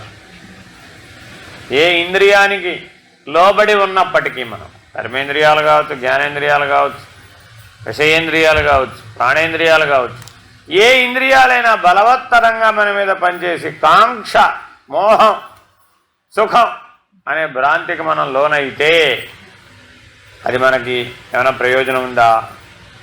దాన్ని అధిగమించగలిగే శక్తి మన దగ్గర ఉంటుందా? ఎప్పుడు ఉంటుంది? అవన్నీ భ్రాంతి అని తెలిసినాం. ఆ భ్రాంతే సత్యం, ఆ మోహమే సత్యం, ఆ కాంక్షే సత్యం, ఆ కోరికే సత్యం అని మనం పరిమితించబడ్డప్పుడు మనం వాటి చేత బాధించబడక తప్పదు. దేని చేతైనా నువ్వు బాధించబడకుండా ఉండాలంటే అది భ్రాంతి అనే సత్యాన్ని తెలుసుకోవాలి. ఆ సత్యాన్ని గ్రహిస్తే దేని చేత బాధించబడవు. ఎరిగిన ఎరుక తానెరిగి పెంపగలేక ఎరుక వారి మటంతు ఎరుకసేయి తగన సాంగత్యమునందు లింగములోనే కూడా లేక ఏ వట్టి గురుతు చూపు తెలివిగా గురుచేత తెలిసిన తత్వము తెలివి తానన లేక తెలుపబో మనసుచే మనసును మగుడించి నిల్పక మనసు కైవశమంచు మగుడ విడచు గుణము చెడినట్టి మనసుకు కుదురు లేక తిరుగుచుందురు ధరలోన తిరివిమాలి మహిత సుజ్ఞాన అజ్ఞాని మార్గమొకటి చిత్కళాధామ శ్రీ గురు సిద్ధరామ. ఏం చెప్తున్నారండి ఇందులో? గురువుగారు అంటే అర్థం ఏమిటి? గురి గుర్తు చూపేవాడెవరో ఆయనే గురువు. గురువు అంటే ఎవరండి? గురి గుర్తు. గురి అంటే ఏమిటి? లక్ష్యం. గుర్తు అంటే ఏమిటి? లక్షణం. గుర్తు అంటే ఏమిటి? లక్షణం. ఆ లక్ష్యానికి సంబంధించిన లక్షణాన్ని నీకు తెలియజెప్పేవాడు. ఇంతకీ గురువుగారు ఉన్నట్టా లేనట్టా? గురువుగారు ఉన్నవాడా లేనివాడా? గురువుగారు ఉన్నవాడా లేనివాడా? తాను లేక ఉన్నట్లుగా నీకు చూపిస్తున్నాడు. అంటే వాస్తవానికి ఆయనకు సత్యం తెలుసా తెలీదా? ఆయన లేడుగా, ఖాళీ. ఆయన ప్లేస్లో ఏముంది? ఖాళీ. నీ ప్లేస్లో కూడా ఏముంది? అని నీకు తెలియదు. ఆయనకేం తెలుసు? ఇప్పుడు తాను లేనివాడనన్న సత్యం ఆయనకు తెలుసు. అర్థమైందా? నీకు కూడా ఏం చేయాలి? ఇప్పుడు నువ్వు కూడా లేనివాడవే అని నిరూపించాలి. మరి ఉన్నవాడు లేనివాడని నిరూపించాలంటావా? లేకపోతే లేనివాడే మరొకటికి ఉన్నవాడికి లేనివాడని నిరూపించాలా? ఎలా ఇది వీలయ్యేది? అంటే గురువుగారు ఎలా ఉండాలంటే ఎప్పుడు కూడా లేక ఉన్నవాడుగా ఉండాలి. ఎలా ఉండాలండి? లేక ఉన్నవాడు. శిష్యుడు ఎలా ఉంటాడు? ఉండి లేక ఉన్నాడు. నువ్వు ఉన్నావురా? ఉన్నానండి అంటే మరి నువ్వు ఉండటం భ్రాంతి కదరా? నేను ఒప్పుకోనండి. నువ్వు సర్వకాలం ఉన్నావా? లేవుగా. కృతయుగంలో ఉన్నావా? నువ్వు లేవుగా. త్రేతాయుగంలో ఉన్నావా? లేవు. ద్వాపరయుగంలో ఉన్నావా? లేవు. నిన్నున్నావా? అదేంటండి నిన్న లేకపోవడం ఏమిటి? ఉండబట్టే కదా ఇవాళ ఉన్నాను అన్నావా లేదా? ఆ ఉండడం అనేదే భ్రాంతి. దేని దృష్ట్యా? దేని దృష్ట్యా? ఖాళీ. బ్రహ్మము దృష్ట్యా, బయలు దృష్ట్యా నేనున్నాననుట అసత్యం. కాబట్టి ఆ సత్యము తెలిసి మనసు, బుద్ధి, చిత్తము, అహంకారం అనేవి లేనే లేవనేటటువంటి సత్యం తెలిసిన గురువు ఎవడైతే ఉన్నాడో వాడే నిన్ను మనసు అనే బంధంలో నుంచి విడిపించగలుగుతాడు. మాయ అనే బంధంలోంచి విడిపించగలుగుతాడు. ఎరుక అనే బంధంలోంచి విడిపించగలుగుతాడు. ఎవరికైతే ఈ సత్యమైనటువంటి బయలు నిర్ణయమైందో, తానే లేక ఉన్నాడో, తాను లేకుండా పోయిన ఆ స్థితిలో ఉండి నిన్ను కూడా లేకుండా చేయగలుగుతాడు. నెరిగి పెంపగలేక ఎరుక వారి మటంచు ఎరుకసేయు తగన సాంగత్యమునందు లింగములోనే కూడా లేక ఏ వట్టి గురుతు చూపు తెలివిగా గురుచేత తెలిసిన తత్వంబు తెలివి తానన లేక తెలుపబోవు మనసుచే మనసును మగుడించి నిల్పక మనసు కైవసమంచు మగుడ విడచు గుణము చెడినట్టి మనసుకు కుదురులేక ఇరుగుచుందురు ధరలోన తెలివి మాలి మహిత సుజ్ఞాన అజ్ఞాని మార్గమొకటి చిత్కళాధామ శ్రీ గురు సిద్ధరామ. ఈ సృష్టిలో రెండు రకాలైనటువంటి మహానుభావులు కనబడుతూ ఉంటారట. ఒకరేమో అసలు శారీరక స్పృహే లేదు, పిచ్చివాని వల్ల తిరుగుతూ ఉంటాడట. అవధూతలై శారీరక స్పృహ లేక ఎక్కడ కూర్చున్నాడో తెలియదు, ఎక్కడ పడుకున్నాడో తెలియదు, లేచున్నాడో తెలియదు, నిద్రపోతున్నాడో తెలియదు, ఆకలి దప్పికలు లేవు, నిద్రా భయం లేదు. ఏం లేవు ఆయనకి? ఆకలి దప్పిక లేదు, నిద్ర మరణ భయం కూడా లేదు. కాబట్టి అలా తిరుగుతూనే ఉంటాడట, కాలు నిలపక తిరుగుతూ ఉంటాడట. అలా తిరిగే వాళ్ళు కూడా ఉన్నారు. ఇప్పుడు వాళ్ళు ఎరుక విడిచిన వారేనా? ప్రశ్న ఎక్కడేస్తున్నాడు చూడండి. ఎవరైతే దైవీ ఉన్మత్తులై దివ్యత్వ స్థితిలో పిచ్చి పట్టిన వాని వలె శారీరక స్పృహ లేక, ఒంటిపై వస్త్రం ఉందో లేదో తెలియక, ఆకలి దప్పికలు లేక, నిద్రాభయములు లేక తిరుగుతూనే ఉంటాడట ఎప్పుడు. అలా తిరిగేటటువంటి వాళ్ళు ఎవరైతే ఉన్నారో వాళ్ళందరూ ఎరుక విడిచిన వారేనా? జన్మరాహిత్యం పొందిన వారేనా? ఒక ప్రశ్న. రెండవ ప్రశ్న, తాను ఏదైతే బయలును దర్శించాడో ఆ దర్శించినటువంటి బయలును నీకు దర్శింపజేయాలి అంటే నీవు మనసుని మగుడింపజేయాలట, మాయను అధిగమించాలట, ఎరుకను విడిపించాలట. గురువుగారి దగ్గర 3 పనులు పూర్తి చేసుకోవాలంట. నువ్వు ఏం చేయాలి? మనసును మగుడింపజేయాలంట. మగుడింపజేయడం అంటే తెలుసా ఎవరికైనా? మనసును మగుడింపజేయాలట. మనసును మగుడించి పాలను బాగా కాచామండి, ఏమైపోతుంది? కొంతకాలం తర్వాత ఆవిరైపోతుంది. ఇంకా కాచాం, ఇంకా కాచాం, ఇంకా కాచాం, ఇంకా కాచాం, పాలు ఏమైపోతాయి?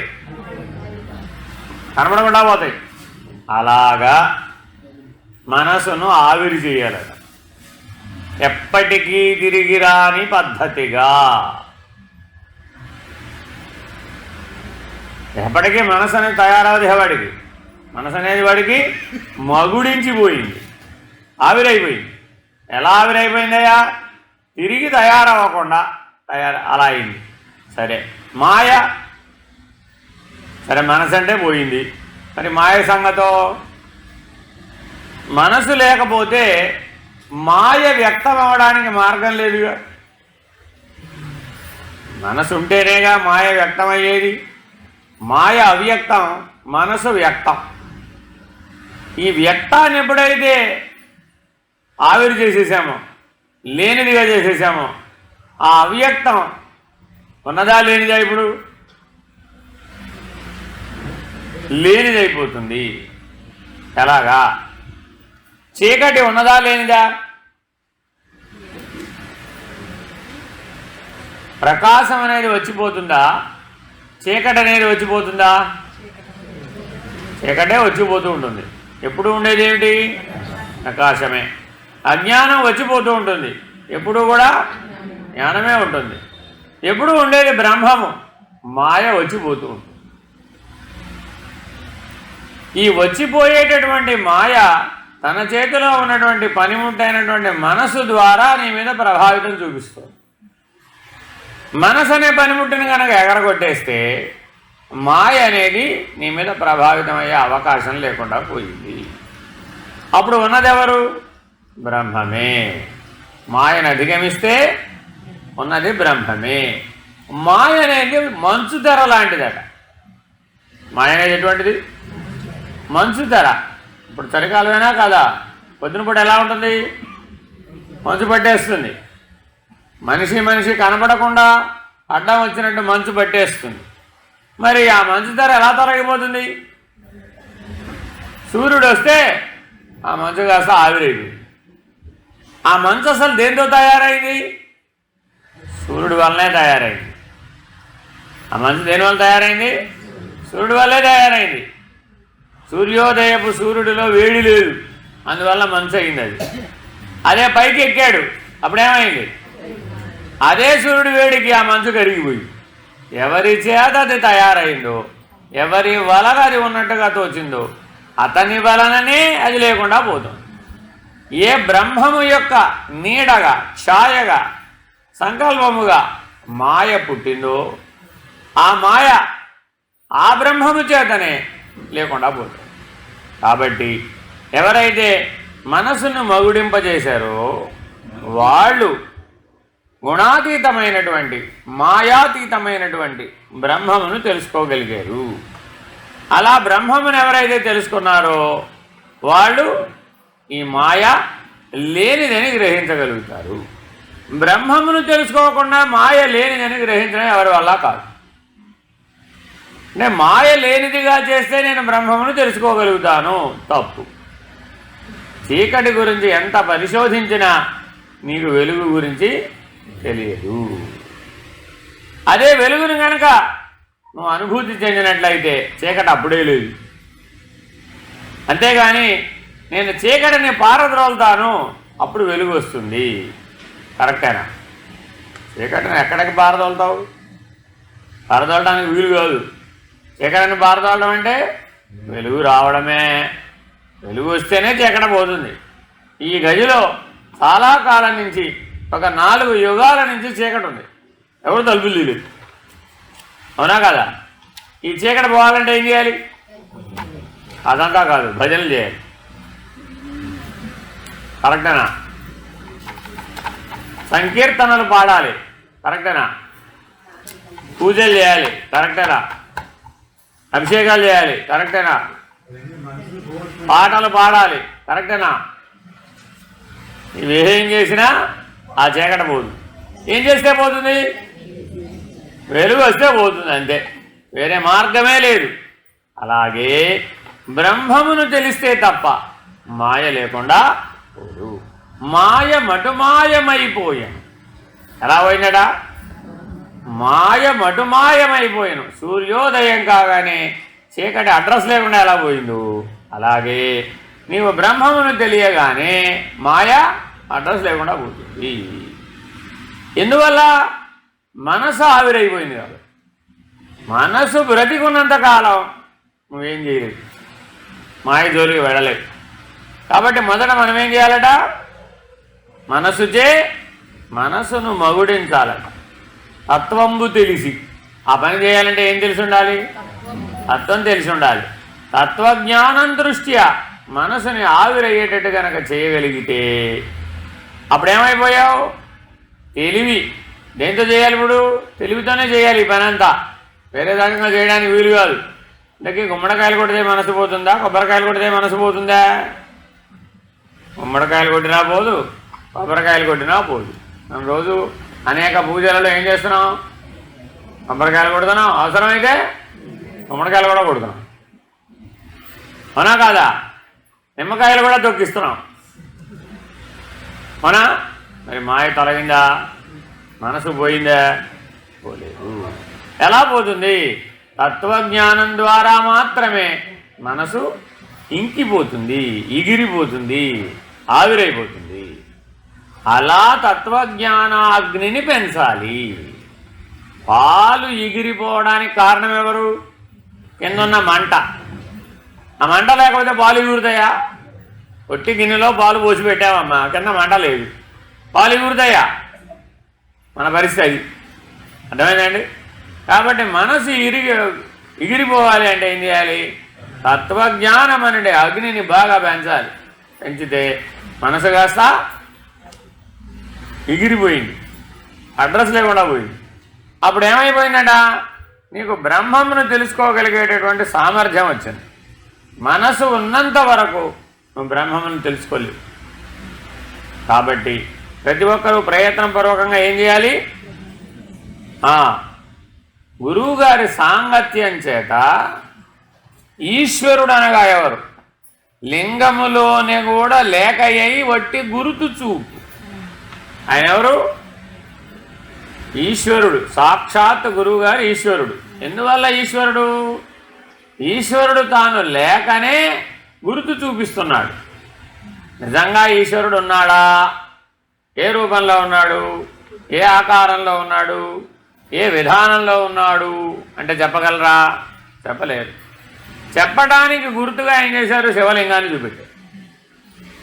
శివలింగానికి రూపం ఉందా, రూపం ఉందా? నీలాంటి రూపం లేదు. మిగిలిన దేవతలందరికీ నీలాంటి రూపమే ఉంది. శివలింగానికి నీలాంటి రూపం లేదు. అసలు రూపం లేదా, ఏదో చెప్పడానికి వీలుగానంత రూపం ఉంది. అది ఎలా అయినా ఉండవచ్చు, ఎలా ఉన్నా శివలింగమే. కాబట్టి అది అరూపరూపి. ఆ శివలింగానికి ఎవరి పేరు, అరూపరూపి. రూపం అందామా, రూపం కాదు. కొన్ని రూపం లేదన్నామా, ఎదురుకుండా కనబడుతుంది. ఆకారం లేదన్నామా, ఏదో ఒక ఆకారంలో కనబడుతుంది. ఆకారం ఉందన్నామా, ఇలా అని చెప్పడానికి వీలు. అలా ఉన్నటువంటి ఈశ్వరుడుగా గురువు ఉన్నాడు. గురువు గారికి రూపం ఉందా లేదా? ఇప్పుడు గురువు గారికి రూపం ఉందా లేదా? లేక ఉన్నది. అర్థమైందండి? ఆయన వాస్తవిక స్వరూపం ఏంటి, అశరీరి. కానీ నీకెలా కనబడుతున్నాడు, సశరీరి. అర్థమైందండి? కాబట్టి అశరీరిగా తానుండి సశరీరిగా నీకు గుర్తు చూపిస్తున్నాడు. ఆ గుర్తు చూపెట్టి ఏం చేస్తున్నాడు, ఆ తత్వజ్ఞానాన్ని నీకు అందించే ప్రయత్నం చేస్తున్నాడు. ఆ తత్వజ్ఞానాన్ని అందుకున్నటువంటి వాడు తత్వజ్ఞానాగ్నిలో మనసును ఎగిరింపజేసినట్లయితే ఆ మాయని అధిగమించుతాడు. కానీ ఈ గురువులు ఎలా ఉంటారయ్యా, మరి ఈ అశరీరి అయిన గురువు ఎలా ఉంటాడయ్యా, గుర్తించడానికి వీలు కాకుండా ఉంటాడు. ఏ రకమైనటువంటి బ్రహ్మకళలు లేకుండా ఉంటాడు. మసిబూసిన బొగ్గువలే ఉంటాడు. మసిబారిన బొగ్గువలే ఉంటాడు. ఏ రకమైన వనలు చిన్నలు ఉండవు, ఏ సిద్ధులు ఉండవు, ఏ మహిమలు ఉండవు. ఆయన ఏ యజ్ఞాలు యాగాలు హోమాలు ఏం చేయడు, ఏ పూజలు చేయడు. ఎలా ఉంటాడు మరి, నిష్కళారూపుడై ఉంటాడు. అర్థమైందండి? ఎలా ఉంటాడు ఆయన, నిష్కళారూపుడై ఉంటాడు. కాబట్టి వీళ్ళని గుర్తించడం చాలా కష్టం.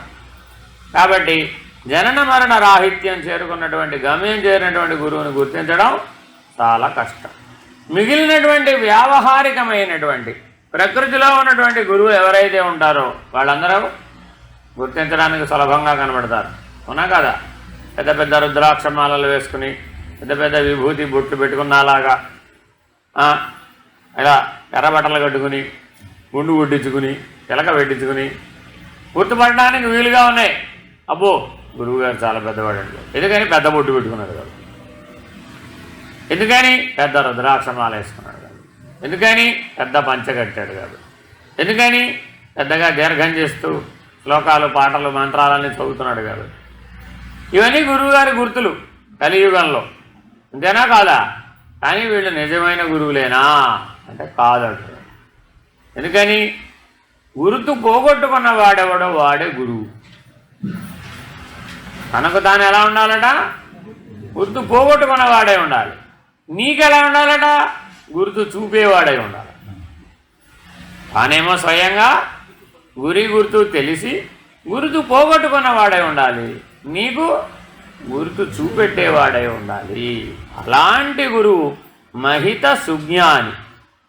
వ్యతిరేకమైన వాడు అజ్ఞాని. అర్థమైందండి? ఇప్పుడు మనం అవధూతలా పిచ్చి వాళ్ళని తెలుసుకోవాలని తెలుసుకోగలుగుతామా? ఇద్దరు ఒకలాగానే ఉంటారు. మీరు రకరకాలుగా రోజు పేపర్లో, టీవీల్లో, యూట్యూబ్లో అనేక మంది అక్కడ అవధూత వచ్చారు, ఇక్కడ అవధూత వచ్చారు, అక్కడ ఆయన వచ్చాడు, ఇక్కడ ఈయన వచ్చాడు, అబ్బో మహామహిమాన్వితుడు, ఇలాంటివన్నీ వస్తుంటాయి రాదా? దాని వెనకాల ప్రచారం చేసేవాళ్ళు వస్తారా రారా? ప్రచారం చేయడం ఆలస్యం, ఏమైపోయింది? ఆ వెనకాల ఆశ్రమం కట్టేసేవాడు వచ్చేస్తాడు, తాయిత్తులు అమ్మేవాడు వచ్చేస్తాడు, కొబ్బరికాయలు అమ్మేవాడు వచ్చేస్తాడు, బొమ్మలు అమ్మేవాడు వచ్చేస్తాడు, ఆయన పటాలు విగ్రహాలు అమ్మేవాడు కూడా. మరి అప్పుడేమైపోయింది? ఇప్పుడేమైపోయింది? గుర్తు ఉన్నట్టా లేనట్ట? మిగిలిపోయింది గుర్తు. కాబట్టి ఎవరైతే గుర్తును మిగుల్చుకుంటారో వాళ్ళు అజ్ఞానులు, ఎవరైతే గుర్తును పోగొట్టుకుంటారో వాడు సుజ్ఞాని. మనం అందరం గుర్తు పోగొట్టుకుంటున్నామా మిగుల్చుకుంటున్నామా? నీ పేరు మీద 3 కోట్ల ఆస్తుంటే ఎట్టా గుర్తు పోతుంది? నీ పేరు మీద ఈ భూమండలం మీద ఏమైనా గుర్తులు ఉన్నాయా లేవా? ఉన్నాయి కదా. మరి ఆ గుర్తుల ప్రకారం నేను గుర్తించవచ్చు కదా. కాబట్టి ఇప్పుడు ఏం చేయాలి? గుర్తులన్నీ పోగొట్టుకోవాలి. గుర్తులే ఉండకూడదండి, అర్థమైందండి? గుర్తులు కనుక ఉన్నాయి అనుకోండి అది విడిచిపెట్టదండి. ఏమి ఉండకూడదండి, అని వదిలించేసుకోవాలి. ఏ రకమైన గుర్తు మిగిలినా కూడా ఎరుక విడవదు. అసలు ఏదైనా సరే మన నిర్భయానంద స్వామి వారు ఈ విషయం వారికి 60 ఏళ్ల వయసు అప్పుడు వాళ్ళ గురువు గారు చెప్పారు. అంటే చినకందార్థాలు చేతిలో పెట్టి చెప్పారు ఈ మాట. ఏమని? అయినా గుర్తును మిగిల్చుకుంటే గమ్యం చేరలేవు అని. అంతే, ఇంటికి వచ్చేసారు, ఎడా బడా స్టాంప్ పేపర్ మీద సంతకాలు పెట్టేశారు, ఇచ్చిపడేశారు. అంతే, మీరేం చేసుకుంటారో నాకు అనవసరం అన్నదండి. మీ సంగతి పరమేశ్వరుడు, అంతే. అందరూ అంతేనండి. అష్టావక్రమణీయుడు ఏం చెప్పాడు? నువ్వు రాజుగా కూర్చుంటే నీ జ్ఞానం నేర్పడం కుదరదు అన్నాడు. ఏం చేయమంటారా? త్యాగం చేసిరా అన్నాడు. అంతే, వెంటనే మంత్రులందరినీ పిలిచాడు. ఐ రిజైన్, రాజుగా నేను రిజైన్ చేసి పడేస్తున్నాను అన్నాడు. అంతే. ఏమైంది ఇప్పుడు మీకు అర్జెంటుగా అన్నారు? నాకు అర్జెంటుగా మోక్షం కావాలి. ఏం కావాలి? మోక్షం కావాలి. నాకు ఈ రాజ్యం అడ్డం, కాబట్టి విడిచేశాను అన్నాడు. అంతే, వెళ్ళిపోయాడు. అంతే, అరణ్యం. ఈయనకి ఏదో అయిందిరా బాబు, గాలిలో ధూళిలో సోకింది అని వీళ్ళంతా ఆయన వెనకాల పోయాడు. పోతే ఆయన ఎక్కడికి పోయాడు? సరాసరి అష్టావక్రమణీయుడి దగ్గర పోయాడు. ఈయన ఏదో చేసాడు ఈయనని వెళ్ళి ఆయన అడిగాడు. ఏమైనా నువ్వు ఏదో చేసావు మా రాజుని, ఎప్పటిదాకా బాగానే ఉన్నాడు, ఇప్పుడు అర్జెంటుగా రాజ్యం లేదు, గీజ్యం లేదు, భోజ్యం లేదు అంటున్నాడు. ఏమిటి నాకు అర్థం కాదు, ఏదో చేసావు మా రాజుని అంటే. నేనేం చేశానయ్యా? ఆయనే మోక్షం కావాలన్నాడు. మోక్షం కావాలంటే నీ పేరు మీద ఈ భూమండలం మీద గుర్తుండకూడదయ్యా అని చెప్పాను. శాస్త్రవాక్యం చెప్పాను నేను. ఆయన పేరు మీద మరి గుర్తుందా లేదా? ఇప్పుడు అక్కడ ఈ సింహాసనం ఎవరిదండి, ఈ రాజ్యం ఎవరిదండి అంటే అది వెనక భార అయితే గుర్తున్నట్టే. కాబట్టి ఏం చేశాడు? చేశాడు. అంతే, అర్థమైందండి? ఆ రీతిగా ఎక్కడా నేననే గుర్తు, తాననే గుర్తు, బ్రహ్మాండంలో తాననే గుర్తు, పిండాండంలో నేననే గుర్తు, ఈ 2 గుర్తుల్ని ప్రయత్నించి పోగొట్టుకోవాలి. ఊరికే దానందరది బొమ్మంటే పోదు. ప్రయత్నించి ఎవడైతే పోగొట్టుకుంటాడో, గుర్తు లేకుండా ఉంటాడో వాడు అశరీరి. అటువంటి అశరీర స్థితికి చేరిన వాళ్ళే సుజ్ఞానులు. గుర్తు మిగుల్చుకుంటే అజ్ఞాని. ఇంతకీ నీ నగలు మీ అమ్మాయికి ఇవ్వాలా, కోడలికి ఇవ్వాలంటావా? ఈ నగలు మీ అమ్మాయికి ఇవ్వాలా, మీ కోడలికి ఇవ్వాలా? గుర్తున్నట్టా లేదా? ఇప్పుడు అంటే పుస్తకం మీద నీ పేరు వేయాలా, మీ ఆయన పేరు వేయాలా? పుస్తకాన్ని ఏదో ప్రింట్ చేయడానికి దానం ఇచ్చారండి. మీరు అడిగారు మిమ్మల్ని, ఏమంటే దానం ఇచ్చారు కదా, మీ పేరు ఏమంటారా, మీ ఆయన పేరు ఏమంటారా అంటే పేర్లు వేయటం ఏమిటి? మా ఫోటోలు వేయాలి కదా. అప్పుడేమైంది? అర్థమైందా? ఆశ్రమానికి మీరేదో మాకేదో 1,00,000 రూపాయలు ఇచ్చారండి. ఆ 1,00,000 రూపాయలు ఈ గోడ ఏదో కట్టాడు అనుకోండి సపోజ్. అప్పుడు ఏం చేయాలి? ఈ గోడ కట్టించిన వారు మహారాజశ్రీ సో గుర్తు మిగిలినట్టా పోయినట్ట అని ఆయన పెయింట్తో రాయిస్తే ఆయన కోపం వచ్చింది. ఏమయ్యా నేను 1,00,000 రూపాయలు ఇస్తే పెయింట్తో రాయిస్తావా? రాతి మీద శిలా ఫలకం చెక్కించి కదా అక్కడ పెట్టాలి. మా మనవడు కూడా దాన్ని చూసి నేర్చుకోవాలి కదా. కాబట్టి ఎంతకాలం ఉండాలి గుర్తు? 7 తరాల పాటు చెప్పుకునేట్టు గుర్తుండాలి. అజ్ఞాన సుజ్ఞాన దానినా ఇలా మనం రోజువారీ జీవితంలో చేసే అన్ని సత్కార్యక్రమాల వెనక ఈ గుర్తు మిగిలిపోతోంది. సదాచారం వెనకాల గుర్తు మిగిలిపోతుంది. సత్ అనే బ్రహ్మము కనపడాలి అక్కడ. ఇప్పుడు ఎవరు చేశారు? అప్పారావు, సుబ్బారావు. మరి అప్పుడు గుర్తున్నట్టా లేనట్టు? అర్థమైందండి? మా వీధిలో ఎవరైనా అడుగు నా గురించి, అడుగు చెప్పు. మా పక్కింటి ఆయన కూడా చెప్పు. LIC మేడం గారంటే వెంటనే చూపిస్తాను. ఆయన ఎవరోనండి, విద్యాసాగర్ గారంట, గురువు గారంట. అటువంటి వాడే వాళ్ళేడు ఇక్కడ పంపండి. ఎవరికి తెలియదు. ఎందుకని? ఆ గురుతును మిగుల్చుకోలేదు. సర్వవేదాంత శిరోభూషణం సంవత్సరన్నర పాటు నానా కష్టాలు పడి రాయించారు. స్వామి మీ ఫోటో వేయిస్తాం. ఎందుకయ్యా? వ్యాస భగవానుడు ఫోటో వేసే వేదాల మీద రాశారా? వేదాలను విభజించింది ఎవరు? ఆయనేగా. ఇది ఆయన ఫోటో వేసుకున్నాడా? వేద విభజన చేసిన వ్యాసులే ఫోటో వేసుకోలేదు. మనం రాసిన పుస్తకం ఎంత అంటావు? దానికి నీ పేరు, నా పేరు, నీ ఫోటో, నా ఫోటో ఉండాలంటావా? అప్పుడు గుర్తు మిగుల్చుకున్నట్టు అవ్వలేదా? అంటే ఎంత సూక్ష్మంగా గమనించాలి. ఇప్పుడు మనం ఏం చేస్తున్నాం?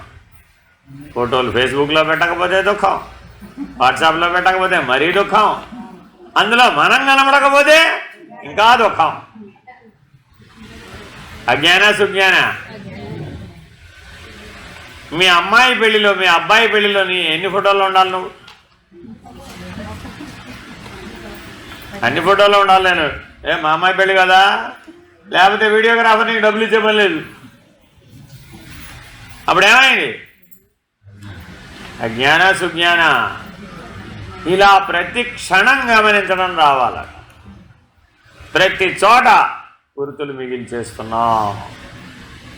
నీ పేరు 100 మంది చెప్పుకుంటే బా గొప్ప పేరు. నేను ఉదాహరణ చెప్తా. మహాభారతంలో ధర్మరాజు రాజసూయ యాగం చేశాడు.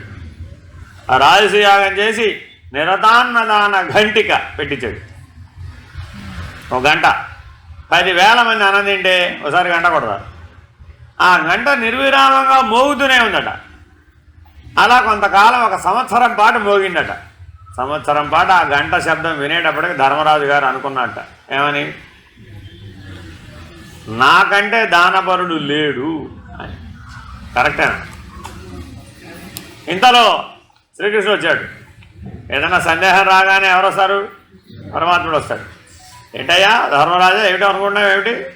నాకంటే దానం చేసిన వాళ్ళు ఎవరన్నారంటావు బాబా?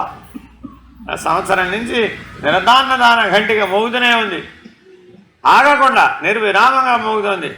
ఎంత అన్నదానం జరిగిందో రాజసూయ యాగంలో. అక్కడే ఉన్నారంటావు ఎవరన్నా గొప్పవాడు? ఇంతలో అక్కడ ఒక ముంగిస ప్రత్యక్షమైంది. అది సగం బంగారు వర్ణంలో ఉంది, సగమేమో మామూలుగా ఉంది. అదేదో వచ్చింది చూడు బావా అన్నాడు. కృష్ణుడు అంతకంటే తెలివైనవాడు. ఆయన బావా అంటే ఈయనేమన్నా అంటాడా? ధర్మరాజు ఈయన బావా అని. ఆ ముంగిసకి మాట్లాడే శక్తినిచ్చాడు పరమాత్మ. ఏమమ్మా ఏమిటి, నువ్వు సగం బంగారు వర్ణంలో ఉన్నావు, సగం మామూలుగా ఉన్నావు. అప్పుడెప్పుడో కృతయుగంలో ఒక బ్రాహ్మడు ధర్మదేవతకి తాను తినే ఆహారాన్ని వారం రోజుల నుంచి పస్తులుండి కూడా భవతీ భిక్షాందేహి, ఆకలికి తట్టుకోలేకపోతున్నానని అంటే ఆ కుటుంబం అంతా కూడా వాళ్ళ ఆహారాన్ని ఇచ్చేసి ఆ ధర్మదేవతకి వాడు ప్రాణాలు విడిచిపెట్టేశారు. ఎందుకని మరి? ఆకలి.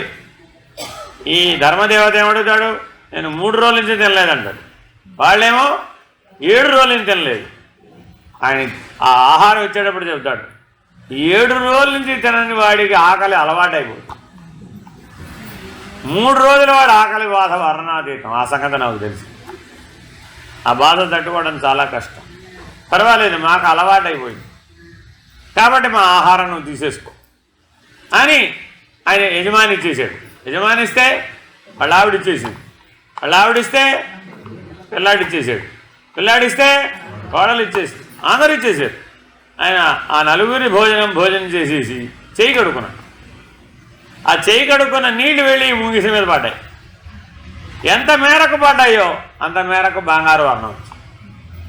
నువ్వేదో నిరతాన్నదాన ఘంటిగా పెట్టి ఆగకుండా 10,000 మందికి అన్నదానం చేశానని అనుకుంటున్నావు కదా. నదులు పైగా అంటాడు అక్కడ ధర్మరాజు, చేయి కడిగిన నీళ్లు నది వలె పారుతోందట. అన్నం తిన్నవాళ్ళు చేయి కడిగితే ఆ నీళ్ళు ఎలా అయిపోయినాయట, ఒక నదిలాగా పారుతోందట. అంతమంది తిన్నారట. అలా చెప్తున్నావని నేను వెళ్ళి ఆ నదిని ఆ నీళ్ళలో పొర్లొచ్చానయ్యా, ఏమీ మారలేదు. కాబట్టి నీ దానం నిష్ఫలం అని ముంగిస చెప్తుంది. ఎందుకని నేననే గుర్తు మిగుల్చుకున్నావు కదా.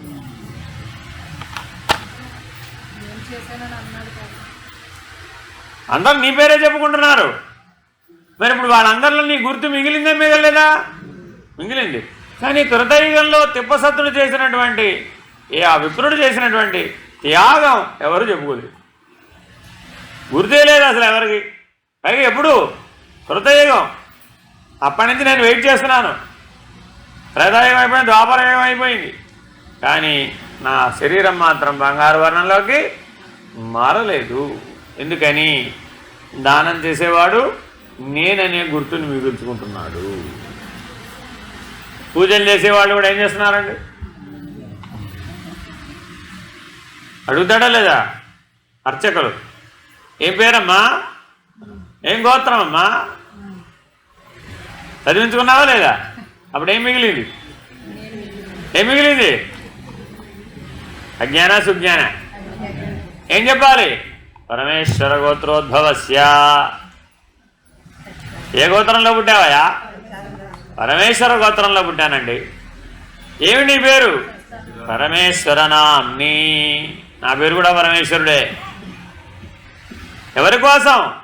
లోక కళ్యాణార్థం. నాకేం అక్కర్లేదయ్యా బాబు, నాకు నేననే గుర్తే వదిలేశా. కాబట్టి ఎవడైతే నేననే గుర్తుని వదిలేశాడో వాడు అశరీరి. ఇంటికి వస్తే కనీసం పూర్ణకుంభంతో స్వాగతం చెప్పక్కర్లే, కాళ్ళు గడగక్కర్లే, ఎత్తిని చల్లుకోక్కర్లే, మెడలో దండయ్యక్కర్లే అని స్వాగతం ఎలా పలకాలో కూడా నేనే డిజైన్ చేసి నీకు చెప్పాను అనుకోండి. అప్పుడు ఏమైంది? నువ్వు అలా పాటించకపోతే పాపం రావాలో అక్కర్లేదా? అయ్యో ఇప్పుడు నేను కాస్త ఏమైంది? పెరిగిపోయింది. కాబట్టి మనం చేసే ప్రతి ఆలోచనలో ప్రతి పనిలో కూడా నేననే గుర్తు మిగిలిపోతుంది. Very very dangerous. అందులో దివ్యాహమనే నేను మరింత ప్రమాదం. ఎందుకని? ఆయన తలుచుకుంటే చాలరా బాబు అన్ని కోరికలు నెరవేరకూడదు అని ఒకడికి చెప్పాడు. ఏమైపోయింది? వాడు 10 మందికి చెప్పాడు. ఏమైపోయింది? అందరూ లైన్ కట్టారు. ఏమండో మా ఆవు తప్పిపోయింది, కొద్దిగా ఎక్కడుందో చెప్తారా? ఏమండో దొంగలు ఎత్తుకుపోయారు, ఎక్కడుందో చెప్తారా? ఏమండో మా కోడలకి ఎప్పుడు పిల్లలు పుడతారో చెప్తారా? మా పిల్లవాడికి వీసా ఎప్పుడు వస్తుందో చెప్తారా? అందరూ ఇవే. అంతేనా కాదా? నా వల్ల అవన్నీ ఏం కావమ్మా, నా వల్ల ఏం ప్రయోజనం లేదు, నాకు అసలు అందులో తెలియదు, నాకేం గొడవ నాకు రాదు అంటే ఏమంటే మహానుభావులండి అలాగే చెప్తారు. మీరు తలుచుకుంటే ఇది ఏ పాటి? ఒక్కసారి మా గురించి ఆలోచించండి. ఇప్పుడు నేననే గుర్తు మిగిలినట్ట పోయినట్ట? ఇలాగా అటు జీవుడుగాను ఇటు దేవుడుగాను 2 రకాలుగా గుర్తులు మిగిలిపోతూ ఉంటాయి. అందుకే గురుపీఠం మీద కూర్చునే ముందు 1కి 1000 సార్లు ఆలోచించాలి. ఎవరి చేతైనా కాళ్ళకు దండం పెట్టించుకునే ముందు 1000కి 1,00,000 సార్లు ఆలోచించాలి. ఎందుకని? నేననే గుర్తు వాళ్ళలో మిగిలిపోతుంది. దగ్గరికి వెళ్ళానా మర్నాటి కన్నా తగ్గిపోయిందండి అంటది. అయిపోయా. ఏం చేస్తారు అందరూ? ఎందుకు కాదు? అందరిలో ఉన్నది నేను ఒకటి కాదు, అందరిలో ఉన్న నేను ఒకటి కాదా? ఆ నేను కదా వాడు గుర్తిస్తోంది. మరి ఆ నేను కాదు, అదేగా దివ్యాహం అంటే. కాబట్టి దివ్యాహంగా కూడా ఎవరైతే మిగలకుండా ఉంటారో, గుర్తు పోగొట్టుకుంటారో వాళ్ళే అశరీరుడు. వాడన్నింటికీ సమర్థుడే, ఏదైనా చేయగలడు, కానీ ఏమి చేయడు. సృష్టికి ప్రతి సృష్టి చేయగలిగినంత సమర్థుడు, కానీ ఏమి చేయడు. ఇక్కడుండి 14 లోకాలలో ఏ లోకంలో అయినా పని చేయగలడు, కానీ ఏమి చేయడు. ఏమిటి వాడి వల్ల ప్రయోజనం? అయితే వాడి వల్ల ఏమీ ప్రయోజనం లేదు. కారణం అశరీరి, దగ్ధ పటలవత్తుగా ఉంటాడు. ఎలా ఉంటాడు? దగ్ధ పటలవత్ అంటే అర్థం ఏంటి? ఓ ఇల్లు కాలిపోయిందట, ఆ ఇంట్లో ఆ పిల్ల చదువుకునే పుస్తకం ఉందట. ఆ పుస్తకం బూడిద బూడిద ఆకారం అలాగే ఉంది, చూడ్డానికి పుస్తకంలాగా ఉందే కానీ అది వాస్తవంగా పుస్తకం కాదు. కొద్దిగా గాలి వచ్చింది, చెదిరిపోయింది. కొని పుస్తకమే కదా అని పట్టుకోబోయావు, రాలిపోయి. పుస్తకమే కదా అని చదవబోయావు, పుస్తకంతో పాటు దాంట్లో ఉన్న అక్షరాలు చదువు సమస్తం పోయింది, వినేపోలేదా? ఆ రీతిగా సుజ్ఞాని దగ్ధపటలవత్తుగా ఉంటాడు. వాడి వల్ల ఏ ప్రత్యేకతలు వాడికి ఉండవు, ఏ ప్రత్యేకమైన ప్రయోజనము సాధ్యం కాదు. వాడి వల్ల ఒకటే వీలవుతుంది, నువ్వు కూడా గుర్తు పోగొట్టుకోవచ్చు. వాడు దేనికి పనికొస్తాడయ్యా అంటే గుర్తు నీ చేత తెలియసేటి చేసి ఆ గుర్తును పోగొట్టడానికి పనికొస్తాడు. అంతే, అంతే తప్ప గుర్తుని మిగిల్చుకోవడానికి అతను పనికిరాడు. అర్థమైందండి? ఎక్కడ దాకా వచ్చాం?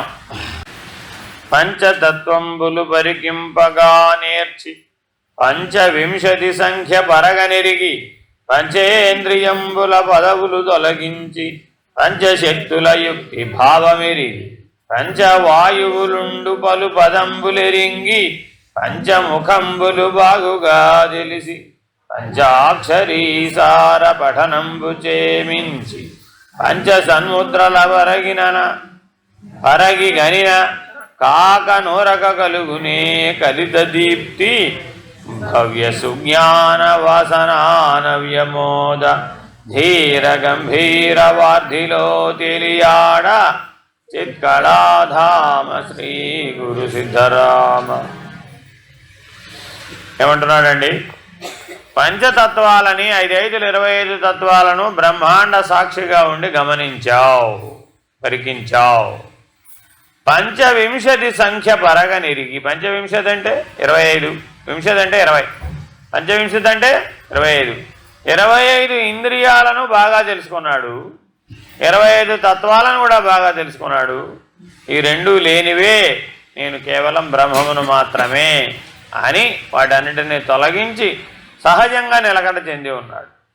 పంచవాయువులు, పంచశక్తులు, వీటన్నింటి సంగతి తెలిసినటువంటి వాడై పంచముఖంబులు, పంచముఖములు అంటే సద్యోజాత, వామదేవ, అఘోర, తత్పురుష, ఈశాన, పంచముఖములు, పంచబ్రహ్మలు, ఇవన్నీ బాగుగా జరిగినటువంటి వాడు పంచాక్షరీసార పఠనంబుచే అంటే నమశివాయ మంత్రాన్ని ఎవరైతే బాగా అనుష్ఠానం చేసి సిద్ధి పొందాడో, పంచ సన్ముద్రలు భూచరి, ఖేచరి, శాంభవి, ఇటువంటి పంచముద్రల యొక్క రహస్యమంతా బాగా తెలుసుకున్నటువంటి వాడు, ఇవన్నీ ఈ జ్ఞానమంతా ఉన్నటువంటి వాడికి బయలును నిర్ణయించడం చాలా సులభం. ఈ జ్ఞానమంతా లేకపోతే కనుక ఇవేమీ తెలియకుండా ఊరక కల్గునే కలిత దీప్తి భవ్య సుజ్ఞాన వాసనానవ్యమోద ధీర గంభీర వార్ధిలో తెలియాడ. ఆ బయలు అనేటటువంటి స్థితిలో తానే లేనటువంటి స్థితిలో ఉండగలిగినటువంటి వాడికి మాత్రమే ఇవన్నీ వీలవుతాయి. అతను మాత్రమే నిన్ను కడతీర్చగలుగుతాడు. మిగిలిన వాళ్ళు మధ్యలోనే వాడే మునిగిపోతాడు, నిన్ను కూడా ముంచివేస్తాడు. కాలకర్మ విచార కార్పణ్యమణగించి కర్మేంద్రియముల కాంక్ష దృంచి అంతర్గుణంబుల ఆసక్తి తొలగించి అష్టమదముల చేష్టలణచి తాను నేను మాట తలపున బదిలించి తమ మోహమంతయుతగనదల్చి పరధనకాంక్షపై భావంబు ఖండించి సంహరించి మించి తత్వైక దృష్టిచే మేలుగాంచి సచ్చిదానంద మార్గ సంసర్గ విహిత యుక్తి కలిగిన వాడు భక్తుడగును చిత్కళాధామ శ్రీ గురు సిద్ధరామ. మనమందరం మహాభక్తులమేనా కాదా? మనమందరం మహాభక్తులమేనా కాదా? ఎవరు భక్తులో చెప్తున్నాడు ఇక్కడ. ఎవరికి వాళ్ళు మనం ఏమనుకుంటుంటాం? అదే మహాభక్తుడండి బాబు, అసలే మొన్నే మహాశివరాత్రి, అదేమిటి కార్తీక మాసం అంతా మహాభక్తుడిలాగా రోజు శివాలయానికి వెళ్ళాను, రోజు కొబ్బరికాయ కొట్టాను, రోజు విభూతులు పెట్టాను, రోజు ప్రదక్షిణాలు చేశాను, రోజు అభిషేకాలు చేశాను, అంతరాలయంలోకి వెళ్ళి మరీ అభిషేకాలు చేశాను. అవునా కదా? మాస శివరాత్రి నాడైతే ఏకాదశి రుద్రాభిషేకం చేశాను. మరి ఇప్పుడు నేను ఎవరిని? మహాభక్తుడు అనుకుంటున్నావా లేదా? శరన్నవరాత్రులు 10 రోజుల పాటు చేశాం, అప్పుడు ఎవరు మీరు? మహాభక్తులు. ధనుర్మాసం 1 రోజులు చేశాం, అప్పుడు తెల్లారుజామున చలికి గజగజ వణికిపోతూ 4ంటికి సన్నీళ్ళ స్నానం చేసి స్వెటర్లు వేసుకుని మంకీ క్యాపులు కట్టుకుని మంచులో భగవన్నామస్మరణ చేస్తూ నగర సంకీర్తన. భక్తి లేకపోతే చేయగలుగుతావా? ఇవన్నీ చేయలేవుగా. కాబట్టి ఆ 1 రోజులు పాటించేటప్పటికి మనమే ఏం సర్టిఫికెట్ ఇచ్చుకున్నాం? మహాభక్తుడండి బాబు నేను అంటే ఎవరు అనుకున్నావు నువ్వు? అంటున్నావా లేదా? ఎందువల్ల వచ్చింది ఆ మాట? నేను అర్థమైందండి. ఇంతకీ ఏమి చేశాడు ఆయన? ఓ గంట సేపు తెల్లారుజామున లేచి రోడ్డు మీద భగవన్నామస్మరణ చేస్తూ నడిచాడు, అంతే విషయం. రామ రామ రామ సీత అనుకుంటూ వెళ్ళాడు, అంతేనా కాదా? ఓ 1 రోజులు, అది కూడా 100 ఏళ్ల జీవితంలో ప్రతి సంవత్సరం ఒక 1 రోజుల పాటు ధనుర్మాసంలో ఈ పని చేశాడు. ఇప్పుడు మరి దానికి ఈయనకి బ్రహ్మగారి కంటే ఎక్కువ తెలివితేటలు, బ్రహ్మగారి కంటే ఎక్కువ భక్తి వచ్చేస్తున్నా. మొదటి భక్తుడు ఎవరయ్యా అంటే బ్రహ్మగారు. చతుర్ముఖ ప్రజాపతి మొదటి భక్తుడు. ఎలాగట? ఆయన నారాయణుని యొక్క నాభీ కమలంలో పుట్టాడట. పుట్టి చుట్టూ చూసాడట, ఎక్కడ చూసినా నీళ్ళే ఉన్నాయట. అసలు నేను ఎలా పుట్టానో నాకు తెలియలేదు అనుకున్నాడు. తన మూలమును తాను ఎరుగుట కొరకు ఆ కమల నాళమును అనుసరించి వెళ్ళాడు. వెళితే అక్కడ ఎవరు కనపడ్డారు? అనంతశయనుని గాంచి. భాగవతంలో ఉంటుందండి ఈ ఘట్టం. అక్కడికి వెళితే ఎవరు కనపడ్డారు? అనంతశయనుడు పడుకున్నాడు ఒక ఆయన, అంతే. ఆయనని బ్రహ్మగారు 10,000 దివ్య సంవత్సరములు ప్రార్థించను కనులు విప్ప. అనంతశయనుడు ఎలా ఉన్నాడు? అడుగు ముసుగురు పడుకున్నాడు, అంతే. ఆయన ఎప్పుడు లేస్తాడు? ఉత్థాన ఏకాదశి నాడు లేస్తాడు. శయన ఏకాదశి నాడు పడుకున్నాడు, ఉత్థాన ఏకాదశి నాడు లేస్తాడు, అంతేనా కాదు? అదే ముక్కోటి ఏకాదశి లేస్తాడు. మరి ఇప్పుడు ఈ బ్రహ్మగారు ఏం మధ్యలో దిగాడు. మధ్యలో దిగి నువ్వు లేవయ్యా బాబో అని ప్రార్థిస్తున్నాడు. లేవయ్యా బాబు అని ప్రార్థిస్తే లేస్తాడు ఆయన, టైం వస్తేనే లేస్తాడు. ముక్కోటి ఏకాదశి వరకు బ్రహ్మగారు ప్రార్థించాడట. వాస్తవానికి శయన ఏకాదశి నుంచి ముక్కోటి ఏకాదశి మధ్యలో 10,000 దివ్య సంవత్సరాలు ఉన్నాయట. అది ఎందుకు మనం పాటిస్తున్నామయ్యా అంటే ఆ 10,000 దివ్య సంవత్సరాలు ముక్కోటి ఏకాదశికి పూర్తయింది. ఆయన లేచాడు. బ్రహ్మగారు అడిగాడు, నీవెవరవు అని. ఏమడిగాడు ఆయన? ఏమని అడిగి ఉండాలి అసలు? నేనెవరని అడిగి ఉండాలి. ఆయన ఏమడిగాడు బ్రహ్మగారు? నువ్వెవరని అడిగాడు. ఆయన ఏం సమాధానం చెప్పాలి? నేనెవరని అడుగుంటే సమాధానం చెప్పేసేవాడే. నీవెవరమని అడిగాడే అని చెప్పి మళ్ళీ కలుగుతున్నాడు. మనం కూడా ఇప్పుడు జీవితం అంతా దేని గురించి తెలుసుకోవాలనుకున్నావు?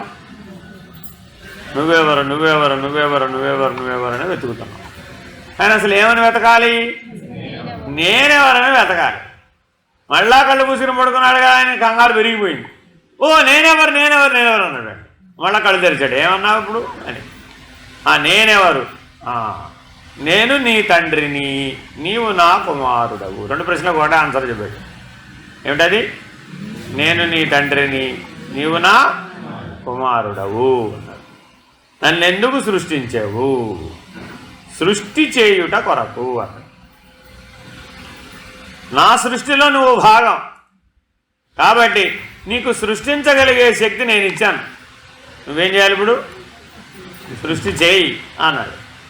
ఏమయ్యా ఎక్కడ చూసినా నీళ్ళే ఉన్నాయి, ఏమిటి సృష్టి చేసేది నాకు అర్థం కాదు. ఆ సృష్టి చేసే శక్తి నాకుందన్నావు కానీ నా దగ్గర జ్ఞానం లేదన్నాడు. శక్తి ఉంటే సరిపోయిందా? జ్ఞానం ఉండాలి. వంట చేసే శక్తి ఉండాలా? వంట చేసే జ్ఞానం ఉండాలా? జ్ఞానము ఉండాలి, శక్తి కూడా ఉండాలి. మంచంలోంచి లేవలేదు ఆవిడ, కానీ వంట చేసే జ్ఞానం ఉంది. ప్రయోజనం ఉంది ఆవిడ వలన. అంతేనా కాదా? వంట చేసే జ్ఞానం లేదు, బొంగరంలాగా గరగరా తిరుగుతుంది. ఆవిడ వల్ల వంట అవుతుందా? అలాగే బ్రహ్మగారికి ఏముంది? ఇప్పుడు సృష్టి చేసే శక్తి ఉంది, కానీ ఏమి లేదు, జ్ఞానం లేదు. ఇదిగో ఈ 4 వేదాలను నీకు అనుగ్రహించాను అని ఒక జాము లోపల బ్రహ్మగారికి ఆ 4 వేదాలు నేర్పించాడు. ఎవరు? మహానారాయణుడు, మహావిష్ణువు. ఏ రోజున? ఇంకోటి ఏకాదశి నాడు. ఆ రోజు అంతా జరిగిపోయింది, కథ అంతా ఒకే రోజు జరిగిపోయింది. కాబట్టి బ్రహ్మగారు సృష్టిని ప్రారంభించాడు ఆ రోజునే, ముక్కోటి ఏకాదశి నాడు. మహానారాయణ దర్శనమైంది, వేద విజ్ఞానాన్ని పొందాడు. ఆ జ్ఞానం చేత సృష్టిని ఆరంభించాడు బ్రహ్మగారు. తన మూలమును ఎరిగినటువంటి బ్రహ్మగారికి జన్మరాహిత్యం దొరికిందా? ఆయన ఎరుక విడిచాడా? గురుతు పోగొట్టుకున్నాడా?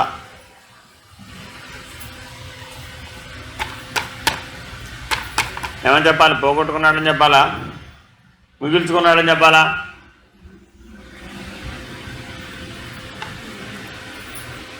ఏమని చెప్పాలి?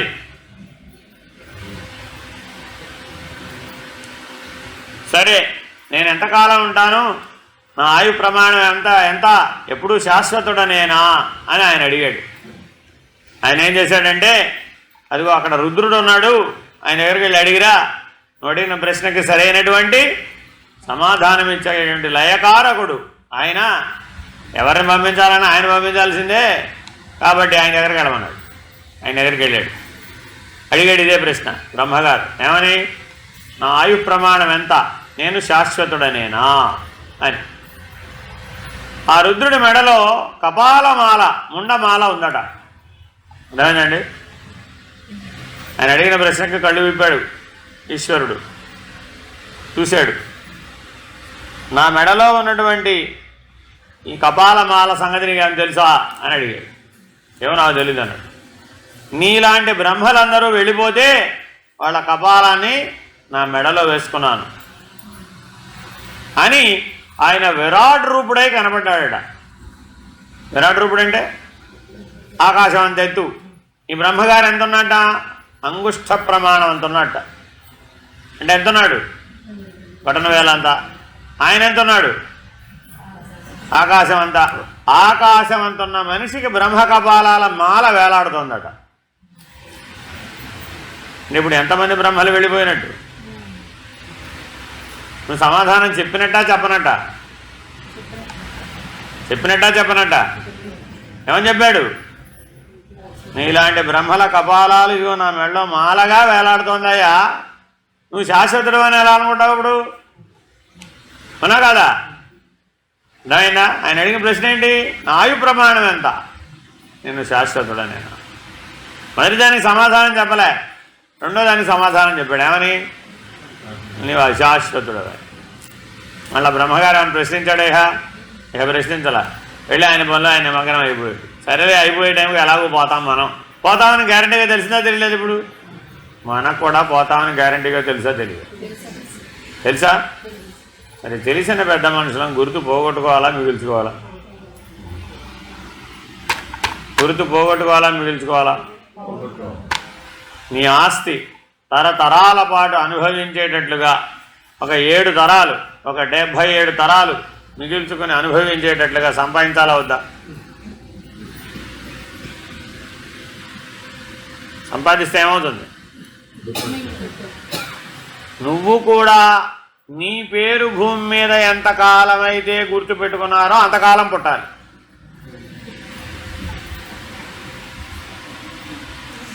ఎందుకు పోగొట్టుకోవాలా అంటే నిన్ను ఎంతకాలం అయితే ఈ భూమి మీద గుర్తుపెట్టుకుంటారో అంతకాలం నువ్వు 14 లోకాలలో ఎక్కడో ఒక చోట పుడుతూ పోతూ ఉండాలి. నీకు జనన మరణ రాహిత్యం రాదు. ఈ భూమి మీదే పుట్టాలన్న నియమమేం లేదు. 14 లోకాలలో పుట్టిపోవచ్చు నీ పుణ్య ఫలాన్ని అనుసరించి, నీ కర్మ ఫలాన్ని అనుసరించి. కాబట్టి నీ గుర్తును మిగుల్చుకోవాలా వదిలేయాలా? ఇప్పుడు ఎవరు? జన్మరాహిత్యం, జనన మరణ రాహిత్యం కావాలనుకునేవాడు తప్పక చేయవలసిన పని ఏంటి? గుర్తు పోగొట్టుకోవాలి. అంతేనా కదా?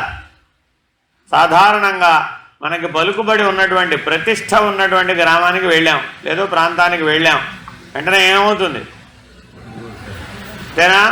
చుట్టూ వచ్చేసారు, ఓ వచ్చేసారు వచ్చేసారు. ఏమైనప్పుడు ఎంతకాలం చెప్పుకుంటాడు? వాడి గుర్తున్నంతకాలం చెప్పుకుంటూనే ఉంటాడు. అప్పుడు వీడేమవ్వాలి మరి? మళ్ళా పుట్టాలి. ఈ సూత్రంలో నుంచి మళ్ళా పుట్టింది. ఎంతకాలం అయితే శిష్యులు ధరించరో అంతకాలం గురువు పుట్టాల్సి వస్తుంది. కానీ అది సత్యం కాదు. ఎందుకని? గురువు అంటే ఎవరు? గుర్తు పోగొట్టుకున్నవాడు. గుర్తు మిగిల్చుకున్నవాడు కూడా గురువే. వాడెవరు? ఎరుక గురువు. గుర్తు పోగొట్టుకున్నవాడెవడు? అశరీరి గురువు. వీడేమో సశరీరి గురువు. వీడిని గుర్తు పెట్టుకుంటేనే పని అవుతుంది, వాడేమో గుర్తు పోగొట్టుకుంటేనే పని అవుతుంది. కాబట్టి అశరీరి గురువులు గుర్తు పోగొట్టుకోవడానికే పనికొస్తారు, సశరీరి గురువులు గుర్తు పెట్టుకోవడానికే పనికొస్తారు. కాబట్టి వాళ్ళని వీళ్ళుగా వీళ్ళని వాళ్ళుగా మిస్మ్యాచ్ అయిపోకూడదు. ఎందుకనిట? కాల కర్మ విచార కార్పణ్యం అణగించి. మనలో మానవులందరికీ కూడా ఒక పెద్ద దోషం ఉన్నది. భగవద్గీతలో పరమాత్మ అంటాడు, కార్పణ్య దోషోపహత స్వభావ అంటాడు. అర్జునుడికి ఏమిటట ప్రాబ్లం? ఆయనకు అనారోగ్యం వచ్చిందట. ఏమిటి అనారోగ్యం? కార్పణ్య దోషం. కార్పణ్య దోషం వల్ల నేను చనిపోతాను అనేటటువంటి భయం పట్టుకుందట. అదేగాక ఏమైంది? నేను చంపవలసి వస్తోంది అనేటటువంటి దోషం కూడా పట్టుకున్నాడు. కాబట్టి ఆ కార్పణ్య దోషం చేత హతమైపోతాను నేను అనే భయం పట్టుకున్నటువంటి వాడు ఎవడైతే ఉన్నాడో వాడికి కాలబంధము కర్మబంధము 2 ఉన్నాయి. బంధాలు ఎన్ని రకాలు? ఇప్పుడు 2. ఒకటేమిటి? కాలబంధం, 2 కర్మబంధం. ముందు దేన్ని తొలగించుకోవాలి? కర్మబంధాన్ని తొలగించుకోవాలి, తర్వాత కాలబంధాన్ని తొలగించుకోవాలి. కాబట్టి నేననే గుర్తులు ఎక్కడెక్కడ పడతాయి? కర్మబంధంలోనూ పడతాయి, కాలబంధంలోనూ పడతాయి. జాగ్రత్తగా కర్మబంధంలో జీవుడు నేననేటువంటి నేను తొలగించాలి, కాలబంధంలో దేవుడు నేననే నేను తొలగించాలి. అర్థమైందండి? జాగ్రత్తగా ఆ కార్పణ్యం అణగించి కర్మేంద్రియముల కాంక్ష దృంచి. కర్మేంద్రియాలు ఏం చేద్దామంటుంటాయి? ఎప్పుడు కూడా చేతులు ఏం చేద్దామంటాయి? దాన ప్రతిగ్రహములు. ఎవరికైనా ఏమైనా ఇద్దాం, లేకపోతే ఎవరి దగ్గరైనా ఏమైనా కష్టపడి విజయవాడకి ఇక్కడికి వచ్చాను. వీళ్ళు ఎక్కడ ఎవరు దక్షిణ తాంబూలాదులు ఎక్కడ ఏం పట్టుకొచ్చినట్టు లేదు, అందరూ రక్తహస్తాలతో వచ్చారు వీళ్ళు అనుకున్నాడు ఒక ఆయన. ఇప్పుడేమైంది? గుర్తు. అంతేనా కదా? ఓ పురోహితుడిని మీరు పిలిచారండి ఏదో కార్యక్రమం కోసం. ఆ కార్యక్రమం అయిపోయినాక ఆయన ఏం ఎక్స్పెక్ట్ చేస్తాడు మీ దగ్గర నుంచి? దక్షిణ తాంబూలాదు. అంతేనా కాదా? మీరేమీ ఇవ్వకుండా పంపించేశారు అరటిపళ్ళు చేతిలో పెట్టి. ఇప్పుడు ఆయన ఏమనుకున్నాడు? ఓసారి పిలిస్తే వీళ్ళ దగ్గరికి వెళ్ళకూడదు, ఎందుకని? గుర్తు. అంతేనా కాదా? కర్మ. కారణం ఏమిటి? కర్మ. ఆ కర్మ సంగతంగా వచ్చాడు ఆయన. అలాగే నీవు కూడా ఎవరింటికైనా వెళ్ళావు, నీ బంధువులో మీ స్నేహితులో ఎవరింటికో వెళ్ళావు, ఏమనిపించింది? వాళ్ళ ఇంటికి వెళితే మనకేం పెట్టాడు. ఒకవేళ వాడు మన ఇంటికి వచ్చాడు, అప్పుడేమైంది? అరే రే రే రే, అప్పుడేమైపోయింది? కర్మ సంగతం గుర్తుపడిపోయింది అక్కడ. మళ్ళీ ఇంకోసారి వాళ్ళ ఇంటికి వెళ్ళాలంటే ఎవరైనా ఏం చేస్తారు? ఒరే ఒడి చేతులతో వెళ్తే వాడితో గొడవ వస్తుందా బాబోయ్, గడి చేతులతో వెళ్ళాల్సింది వాడి ఇంటికి వెళితే. ఇంతకీ మనవాడు తాతగారింటికి వెళ్తాడు అనుకోండి, సపోజు మనవాడు తాతగారికి ఏమైనా పట్టుకెళ్ళాలా అక్కర్లేదా?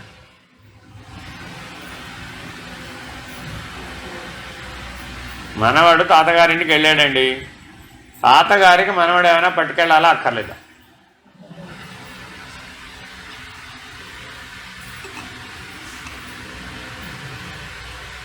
పోనీ వాళ్ళ అబ్బాయి వాళ్ళ ఇంటికి వచ్చాడండి, వాళ్ళ నాన్నగారికి వాళ్ళ అబ్బాయి ఏమైనా తేవాలా అక్కర్లేదా?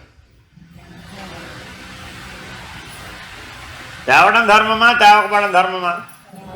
ఏదో పళ్ళో ఫలాలో పూలో తేవాలా అక్కర్లేదా? తేవాలా? ఎందుకు తేవాలి? ఎందుకు తేవాలి? గుర్తు. గుర్తు అంతే. మా మొదటి పిల్లాడు వచ్చాడంటే ఇంటి నిండా పళ్ళ పట్టలతో నిండిపోవాల్సిందే. మా ఆఖరి వాడు ఉన్నాడే, వాడు ఏమీ తేడు, వాడి చేతులు ఊపుకుంటూ వస్తాడు. ఏమైంది ఇప్పుడు? రెండు గుర్తులే, అది గుర్తే ఇది గుర్తే, కానీ ఇందులో బలమైన గుర్తే ఇది తేవడం. అర్థమైందండి? అందుకని మనం కైవల్యాశ్రమంలో ఏం చెప్తాం? ఆయన ఎవరేం తేమాకండి, ఆయన ఒడ్డి చేతులతో రండి బాబు, మీరేం గడి చేతులతో రావద్దు, ఖాళీ చేసుకుని రండి, అప్పుడు మీరేమైనా పట్టుకెళ్ళచ్చు. ఆల్రెడీ చేతిలో అరటిపళ్ళు, దానిమ్మ పళ్ళు, పనస పళ్ళు తెచ్చామనుకోండి, నీ దృష్టి అంతా దేని మీద ఉంటుంది? తెచ్చిన పళ్ళు నాకు ఇచ్చేంత వరకు నీకు అది బరువు, నీ బరువు ఎప్పుడు దించుకుందామా అని నీకు అనిపిస్తూ ఉంటుంది. కానీ మరి దానివల్ల గుర్తు పోగొట్టుకోగలుగుతావా? పోగొట్టుకోలేవు. పైగా ఒకవేళ నువ్వు పెద్ద పనసకాయ పట్టుకొచ్చావు అనుకోండి, పక్కనున్న వాడు ఏమనుకుంటాడు? ఓ, ఈ గురువుగారు దర్శనానికి వస్తే ఇంత పెద్ద పనసకాయ పట్టుకొస్తేనే ఈయన దర్శనం ఇస్తాడు అని అనుకుంటాడు. ఇంకా వచ్చేసారి ఏం చేస్తాడు వాడు? ఒక లారీడు పనసకాయలు వేసుకొస్తాడు. ఇప్పుడు సమస్య పెరిగిందా తగ్గిందా? ఇలా గుర్తు ఏమైపోయింది? ఇప్పుడు పామర తంపరగా పెరిగిపోతూ ఉంటుంది. ఒక్క గుర్తే మిగిలింది కదా అని అనుకోకూడదట. ఆ ఒక్క గుర్తే ఏకం అనేకమైపోతుంది. కాబట్టి ఈ గుర్తు విషయంలో కర్మసంగతంగా, కాలసంగతంగా గుర్తు విషయంలో అహం, గుర్తు అంటే ఏంటి? అహం. ఈ అహం విషయంలో చాలా జాగ్రత్తగా ఉండాలి. అంతర్గుణంబుల ఆసక్తి తొలగించి అష్టమదముల చేష్టలణచి. అష్టమదములంటే ధనమదం, రూపమదం, కులమదం, విద్యామదం, ఇలా 8 రకాల మదములు ఉన్నాయి. మదం అంటే ఏంటి అసలు? నేను గొప్పవాడిని. మదం అంటే ఏంటండి? నేను గొప్పవాడిని. ఎవరితో పోల్చుకుంటే? పక్కవాడితో పోల్చుకుంటే. అంతేనా కాదా? దేవేంద్రుడు గొప్పవాడైనా కాదా? గొప్పవాడైనా కాదా? గొప్పవాడే కదా. ఏం చేశాడు శ్రీకృష్ణుడు? నాకు భార్యాతం కావాలన్నాడు. దేవేంద్రుడు ఏమన్నాడు? అది దేవలోక వృక్షం, ఇవ్వడం కుదరదు. ఎవరు అడిగారు? అడిగిన వాడెవడు? దేవదేవుడు. దేవదేవుడు అడిగితే ఇది దేవలోక వృక్షం ఇవ్వడం కుదరదని అనవచ్చా? అనవచ్చా? అనకూడదు. కానీ ఇంద్రుడు అన్నాడు. అప్పుడు ఆయన ఏమన్నాడు? సరే అయితే నిన్ను ఓడించి తీసుకెళ్తానైతే. శ్రీకృష్ణ పరమాత్మ తలుచుకుంటే దేవేంద్రుని ఓడించడం ఎంత పని? చిన్న పనే, పెద్ద పనే? చాలా చిన్న పని.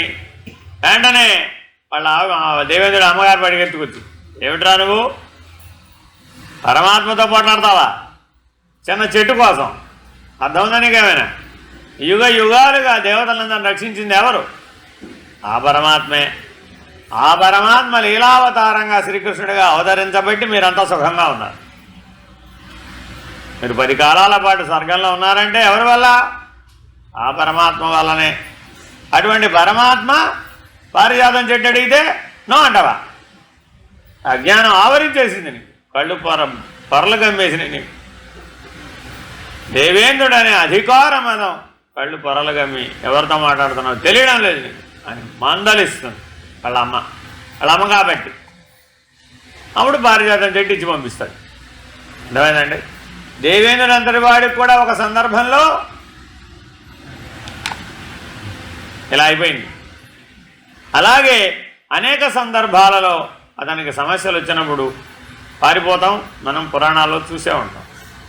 ఎందుకు అలాంటి పరిస్థితులు వచ్చినాయి? అధికార మదం చేత, ధన మదం చేత. అంతేనా కదా?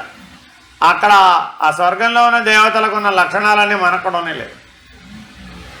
ఉన్నాయి కదా? ఇవాళ హాయిగా పడుకుంటున్నానంటే నా జేబులో ఎంత ఉండాలి? ఓ 10,000 రూపాయలు నా జేబులో ఉన్నాయనుకోండి, ఈ పూటకి నేను హాయిగా పడుకున్నాను. నీకు హాయిగా నిద్రపడడానికి కారణం ఏమిటి? జేబులో ఉన్న 10,000. కరెక్టేనా? ఈ రకంగా ఎన్నో రకాలైన అష్టమదములు మన జీవితంలో మన మీద ప్రభావితమై దుర్గుణాలుగా మారిపోయాయి. అంతఃకరణాన్ని మాలిన్యపూరితంగా తయారు చేసింది. కాబట్టి వాటన్నింటిని ఏం చేయాలి? ఏనుగుని అంకుశంతో మావటివాడు ఎట్లా అణిచిపెట్టి ఉంచాడు, అలాగా ఈ అష్టమదములను మనం అణిచి ఉంచగలిగేటటువంటి జ్ఞానం అనేటటువంటి అంకుశాన్ని కలిగి ఉండాలి. తాను నేను మాటల తలపున బదిలించి తమ మోహమంతయు తగినదల్చి పరధనకాంక్షపై భావంబు ఖండించి సకల దుర్గుణముల సంహరించి మించి తత్వైక దృష్టిచే మేలుకాంచి సచ్చిదానంద మార్గ సంసర్గ విహిత యుక్తి కలిగిన వాడు. వీటన్నిటికీ పరిష్కారం ఏమిటి? నేను సచ్చిదానంద స్వరూపుడను అనే యుక్తి. అనుక్షణం ఏ తాళం చేయవాడాలంటే ఇప్పుడు నేను సచ్చిదానంద స్వరూపుడిని. సజ్జీలు తింటే బాగుండు ఏం స్ఫురించాలి? వెంటనే